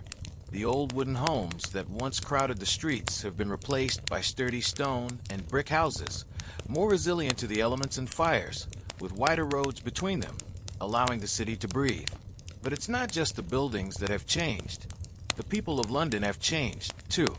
They have learned the power of community, the strength of unity in the face of disaster. Once fragmented by class, occupation, and social division, the people now move together through the city, aware of the importance of collaboration and connection. Where once there was rivalry and isolation, Now there's cooperation and shared responsibility for the future of the city. You find yourself in the heart of the city one morning, standing in the middle of one of the newly developed districts. The sunlight filters through the rows of buildings, casting long shadows across the cobblestones. There's a calm here that hadn't existed before. The hectic scramble for survival is gone, replaced by a slow, steady rhythm of people going about their daily lives. You walk down a wide avenue. The buildings on either side, not just buildings, but representations of a city that has learned from its mistakes. The new homes, though modest, are designed with consideration for both safety and comfort, and each one stands proudly, a symbol of what can be achieved when people work together to rebuild not just homes, but a sense of place. In the distance, a new school building looms, its windows reflecting the soft morning light. It's an imposing structure, but not in a way that feels cold or alienating. Rather, it is a beacon for the future, designed to be a place of learning, of opportunity, for the children of a city. It is clear that London's future is being built not just in brick and mortar, but in the minds and hearts of its youngest residents. You pause for a moment to watch the school children spilling out of the gates. They are laughing, chasing each other, their eyes full of a joy that comes from having known neither the fear nor the loss that once gripped their parents' generation. Their world is one of possibility, of an opportunity to grow up in a city that has seen the worst and is now rising toward its best. For them, the fire is just a story, a lesson in history, not a personal memory. It is a gift of sorts, a gift of a better, safer city, built by those who came before them, out of the ashes of destruction. As you watch, you notice the changes even in the children. They play freely, without fear. Their laughter rings out, echoing in the open space that was once a barren lot, now transformed into a playground, a space of joy and learning. You realize that this, more than any building or street, represents the true spirit of London's rebirth. It's not about structures alone. It's about the lives they shape, the hope they nurture, the future they promise. Later, you find yourself walking by the river once again, the Thames flowing steadily, as it always has. But this time, there's something different about it. The river is no longer just a body of water that winds through the city. It's a lifeline, a connector, not just between the north and south banks, but between past, present, and future. The new bridges that span the river, robust and designed with both form and function in mind, are no longer just practical tools. They are symbols of the city's renewal. They are built to last, to withstand the tests of time, just as the people of London have done. The boats that glide across the water are no longer the weary, overloaded vessels that once struggled against the current. They are sleek, modern ships, symbols of progress, of trade, and of the city's ever-growing reach. The river, too, has come back to life, shedding the ashes of the past and carrying London forward into a future that looks increasingly bright. You stop at a small cafe by the riverbank, the soft murmur of conversation around you blending with the gentle sound of the water lapping against the shore. The cafe is new, its owners eager to contribute to the city's recovery, offering a place for people to sit, relax, and appreciate the view. You sip your coffee, the warmth of it filling you with a quiet contentment.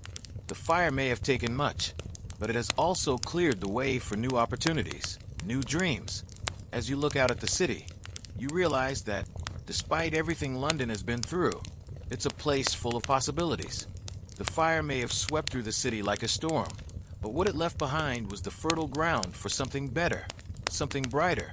The people have built not just a city of brick and stone, but a city of hope, a city where people from all walks of life can come together, share in their triumphs, and face the challenges of the future side by side. The fire, in some ways, forced the city to rethink itself, to reimagine what it could be. It was no longer just a place of industry and commerce, of houses and businesses.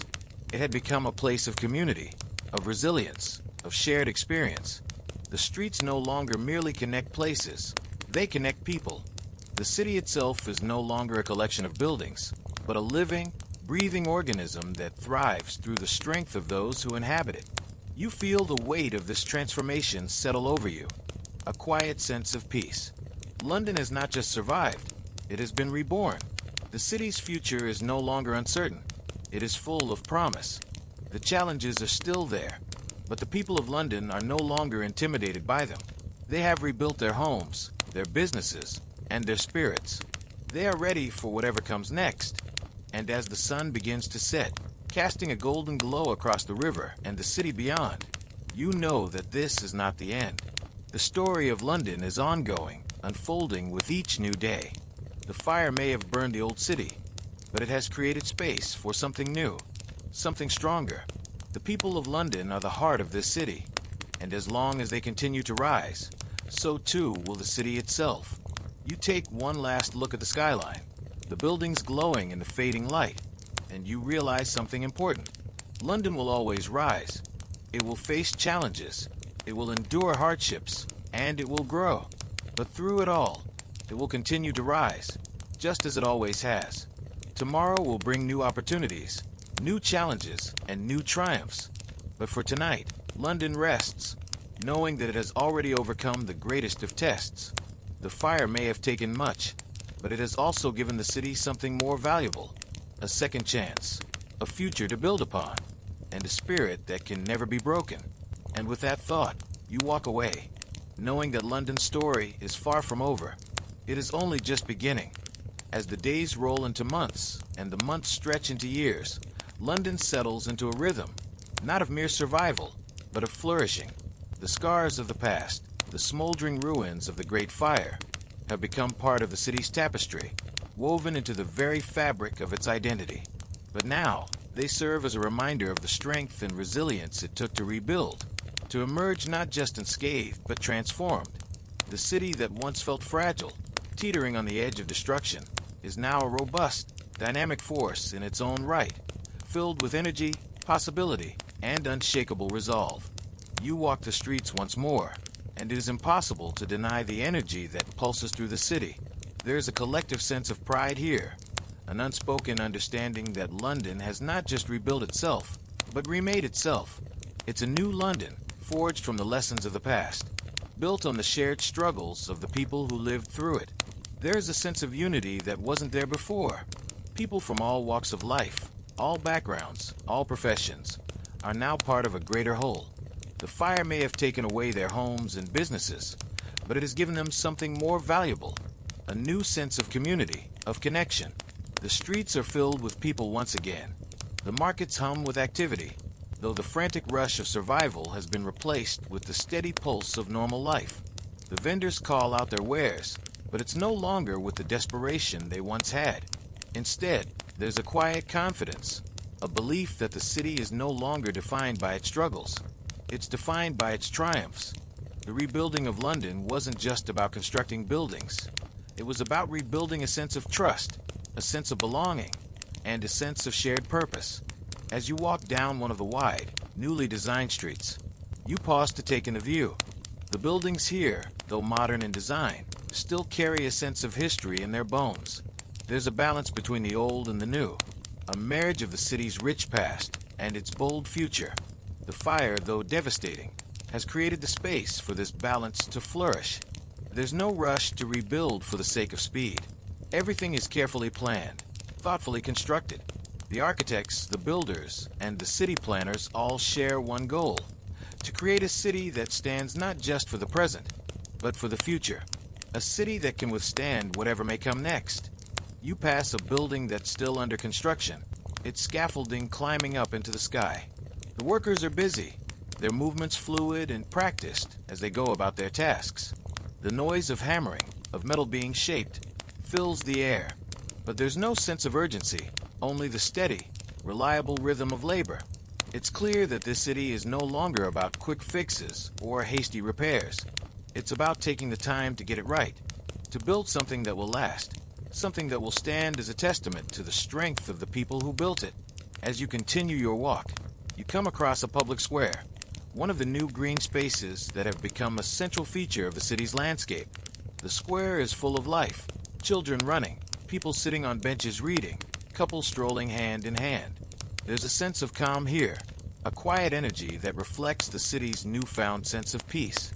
This is a place where the people of London can pause, take a breath, and remember that despite everything they've been through, they are still here.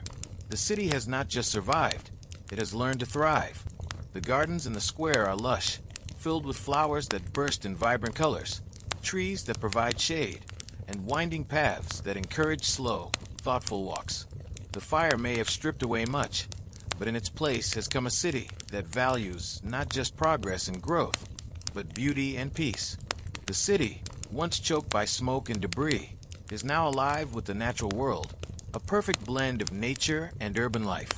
As you sit on one of the benches, taking in a view of the square, you notice that the city's people have become more connected with one another.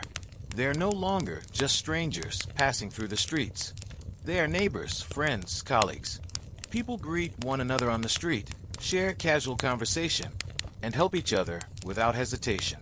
There's an ease now that wasn't there before, a sense that everyone has a role in the shared community, that each person is part of something larger than themselves. The fire may have torn the city apart, but in doing so, it has also brought the people together. The square, though just one part of the city, feels like a symbol of London's journey. It's a space where people can rest, reflect, and reconnect with each other. A place where the chaos of the past has been replaced with the calm certainty of the present. The fire, once the defining feature of the city, is now only a distant memory, a lesson learned and built upon. As you stand up and continue your walk, you realize that London has not only rebuilt its physical structure, but its spirit. The people of this city have learned that true strength doesn't lie in the size of the buildings or the wealth of the inhabitants. It lies in the unity of the people, in the quiet strength that comes from working together, from sharing in the struggle and in the triumphs. The fire tested the city, but it didn't break it. If anything, it made London stronger, more resilient, and more capable of facing whatever comes next. You head toward the riverbank, your steps steady as you approach the water. The Thames, once tainted with soot and ash, now flows clear and calm, its waters reflecting the light of the setting sun. The boats on the river glide smoothly, their sails catching the breeze as they make their way downstream. The river, like the city itself, has found its flow again. Standing at the water's edge, you take in the view. The city, bathed in the soft glow of evening light, is at peace. The fire may have burned away much, but it has also paved the way for something new. London's people have learned to rebuild not just their homes and businesses, but the very soul of their city. It is a city now filled with possibility, with hope, and with the certainty that no matter what challenges lie ahead, they will face them together. The sun sets behind the skyline, casting the city in warm, golden hues. The river, calm and steady, carries on its eternal journey. And London, its heart strong and beating steadily, looks forward to the future with hope in its eyes, knowing that it has already overcome the greatest of obstacles. Tomorrow will bring new challenges, but for tonight, London rests, knowing that its future is in capable hands, the hands of its people, who have rebuilt it, who have made it stronger, and who will continue to carry it forward, one brick at a time. And with that, as the city settles into the quiet of the evening, you walk away, knowing that London's story is far from over. It is just beginning. As London continues to grow, evolve, and transform, its heartbeat reverberates through every corner of the city. The fire, once a disaster that seemed insurmountable, has become the catalyst for a new era, one defined by resilience, creativity, and an unwavering commitment to the future. It is a city that, though scarred, has risen not just from the ashes, but into something altogether new, and in many ways, more beautiful than it was before. The transformation is not only seen in the grand new buildings or in the wider, cleaner streets, but also in the hearts and minds of the people who call London home. The lessons learned from the fire are not just practical: how to build sturdier homes, how to design safer public spaces, how to prepare for the worst. They are philosophical. Londoners now understand that it is not enough to survive. To truly live, a city must learn to thrive, and thriving is about more than just rebuilding. It's about creating something that sustains not only its economy, but also its culture, its community, and its people. You walk through the city once again, and it feels different. The once hurried, chaotic pace has been replaced with a deliberate and measured rhythm, a calmness that speaks to the city's newfound stability. The people you pass are not just moving through their day, they are participating in the city's journey, contributing to its growth, and investing in its future. You can see it in the way they interact with each other, in the way they work, in the way they invest their time and energy into making London a better place. The markets, which were once filled with the frantic energy of people scrambling for supplies after the fire, now hum with a more relaxed but steady flow. Vendors who once worried about keeping their stalls open now engage in conversations with their customers, building relationships and loyalty. The market has become not just a place for commerce, but a place for connection, where people gather not just to buy and sell, but to talk, share ideas, and celebrate their shared experience. There is a quiet satisfaction in the air as you wander through the stalls, a sense of completion. The fire may have taken away much, but it has also given people the opportunity to rebuild not just their businesses, but their relationships with one another. The vendor selling flowers tells you that they now have a regular customer base, something that once seemed impossible when the fire first swept through. People care more now, she says with a warm smile. They're not just looking for what they need to survive. They're looking for the things that make life beautiful. You smile back, feeling the truth of her words. It is clear that this city, though scarred, is not just a place of survival. It is a place of thriving. London, once ravaged by tragedy, now pulses with life, and it's a life filled with small moments of connection, community, and beauty.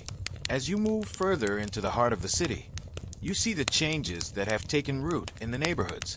The streets, once narrow and overcrowded, are now wide and spacious. The once tangled mess of alleyways and dead ends is now replaced with clean, organized streets, each one designed to facilitate movement while allowing for the space to breathe. There's a new sense of harmony here, a balance between the bustling energy of city life and the quiet, reflective spaces that allow for rest and contemplation. The old homes, which were often poorly built, are now being replaced by sturdy, beautiful houses that are both functional and aesthetically pleasing. The new architecture honors the past while looking forward to the future. There are public spaces that encourage interaction, where neighbors can meet and share, where children can play, and adults can sit and relax without the fear of overcrowding or unsafe conditions. There is a deliberate effort, too, to incorporate green spaces into the urban landscape. Parks and gardens, once scarce, now the city, providing not only a place for recreation, but a reminder of the balance between nature and the urban environment.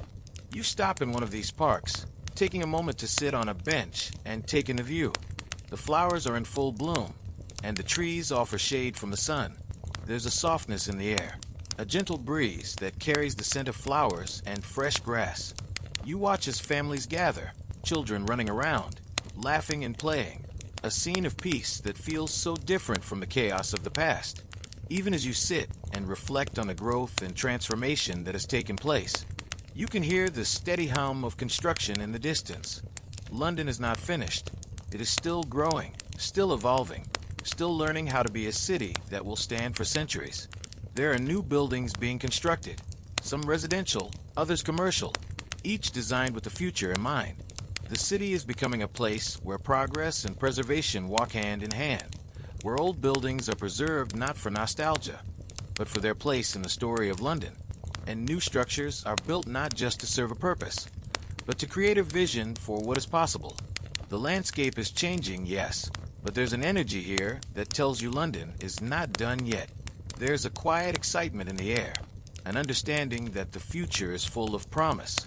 The fire, though it may have taken much, has provided the opportunity to rebuild not just a city, but a world that will be stronger, more sustainable, and more inclusive than before. And as the evening falls, casting a soft golden light over the city, you realize something profound. London has not just rebuilt itself, it has reinvented itself. It has taken the lessons of the fire, the lessons of survival, of unity, and of strength, and has woven them into the very fabric of the city. The fire may have been a moment of destruction, but it was also a moment of rebirth. You stand at the edge of the Thames once more, watching the river's steady flow. The water, clear and calm, reflects the city around it, the shimmering lights from the buildings above and the stars overhead. The river has seen it all, from the smoke and ash to the moments of rebirth, and it continues on, steady, unyielding, It is a perfect metaphor for London itself, once tested by tragedy, but always moving forward, always finding its way.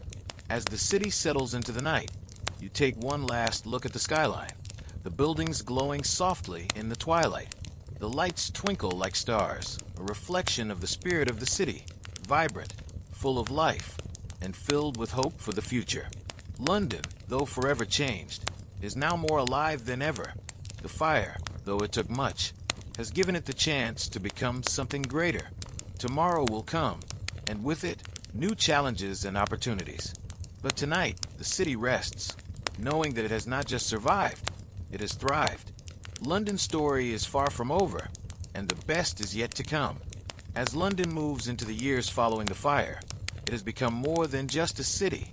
It's a symbol of survival, of renewal, and of the human spirit's ability to rebuild not just physical structures, but communities, lives, and identities. The fire, which once brought destruction and despair, has given birth to a new era in London. It has forged a city that, though scarred, is stronger, wiser, and more united than ever before. The streets of London are once again full of life, but now they pulse with a steady, confident rhythm. There's no longer the frantic energy of the early days of recovery. The sense of urgency has given way to a more deliberate pace, a pace that reflects the stability and strength that have been built into the very foundations of the city. London is not just surviving anymore. It is thriving, growing, and evolving with purpose. The transformation, though still ongoing, is visible in every corner of the city.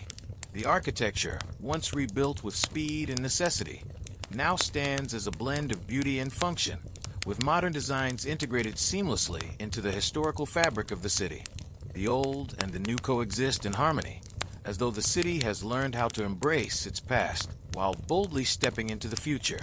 The skyline, once marred by the charred skeletons of buildings, is now dotted with gleaming structures that represent both innovation and preservation. The fire may have burned away much, but what remains is a city that is better prepared for the future, more connected to its people, and more in tune with the needs of its inhabitants. As you walk through the streets, you notice the subtle changes that have occurred over the years. The once cluttered roads are now wide and well planned, allowing for an easier flow of people and commerce. The markets, once full of the chaos of post-fire survival, have evolved into vibrant centers of community life. Here, people no longer rush through their transactions. There's time for conversation, for exchanging ideas, for building relationships that go beyond the mere exchange of goods.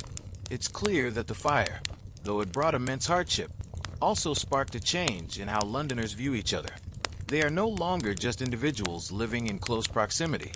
They are a community, interconnected, interdependent, and united in their shared journey. You pause in the marketplace for a moment, watching the interactions unfold around you. A vendor, his hand stained with the fruits of his labor, smiles as he hands a loaf of bread to a customer. Nearby, a group of neighbors are gathered, exchanging news, gossip, and laughter. It's a simple scene, but it speaks volumes. These are not just people surviving in a city. They are people living in a city that has found its rhythm again. The fire, which once consumed everything, has given birth to something far more meaningful than bricks and mortar. It has created a renewed sense of connection, of belonging. You continue on your way, and soon you find yourself walking along the riverbank once again. The Thames, which has long been the lifeblood of the city, feels different now. The river, which once carried the ashes of destruction, now flows freely, a reflection of the city's own rebirth. The bridges that cross the river, once rebuilt hastily, have been strengthened, their designs refined to be both beautiful and functional. They are not just passages from one side of the city to the other. They are symbols of the city's resilience and its capacity for reinvention. Looking across the water, you see the city stretching out before you, its skyline now a blend of old and new. The buildings stand tall and proud, but there's an unmistakable harmony to the way they are arranged.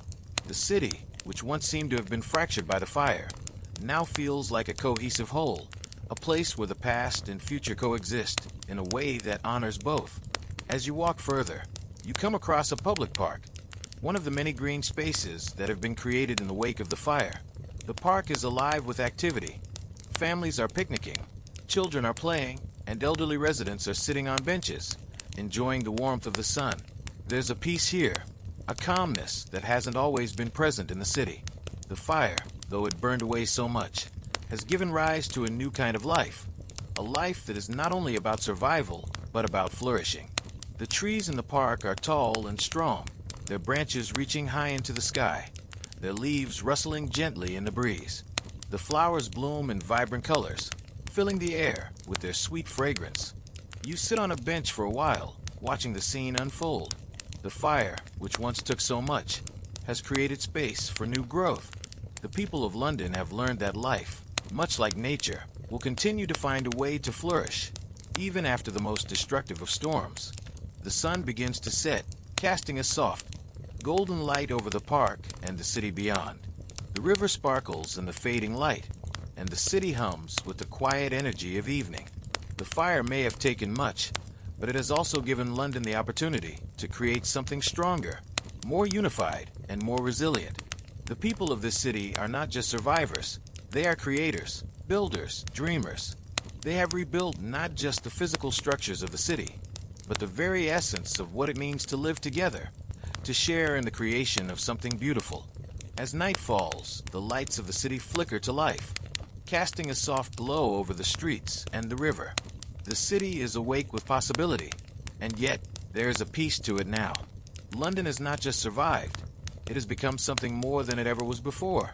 The fire, though it left its marks, has created a city that is stronger, more united, and more in tune with the needs of its people. You walk back toward the heart of the city, and as you do, you feel a deep sense of peace settle over you. The city, once ravaged by the fire, is now a place that is alive with possibility.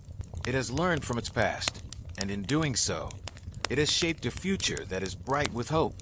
London is no longer a city defined by what was lost, but by what has been gained, the strength of its people, the unity they have built, and the future they have created together.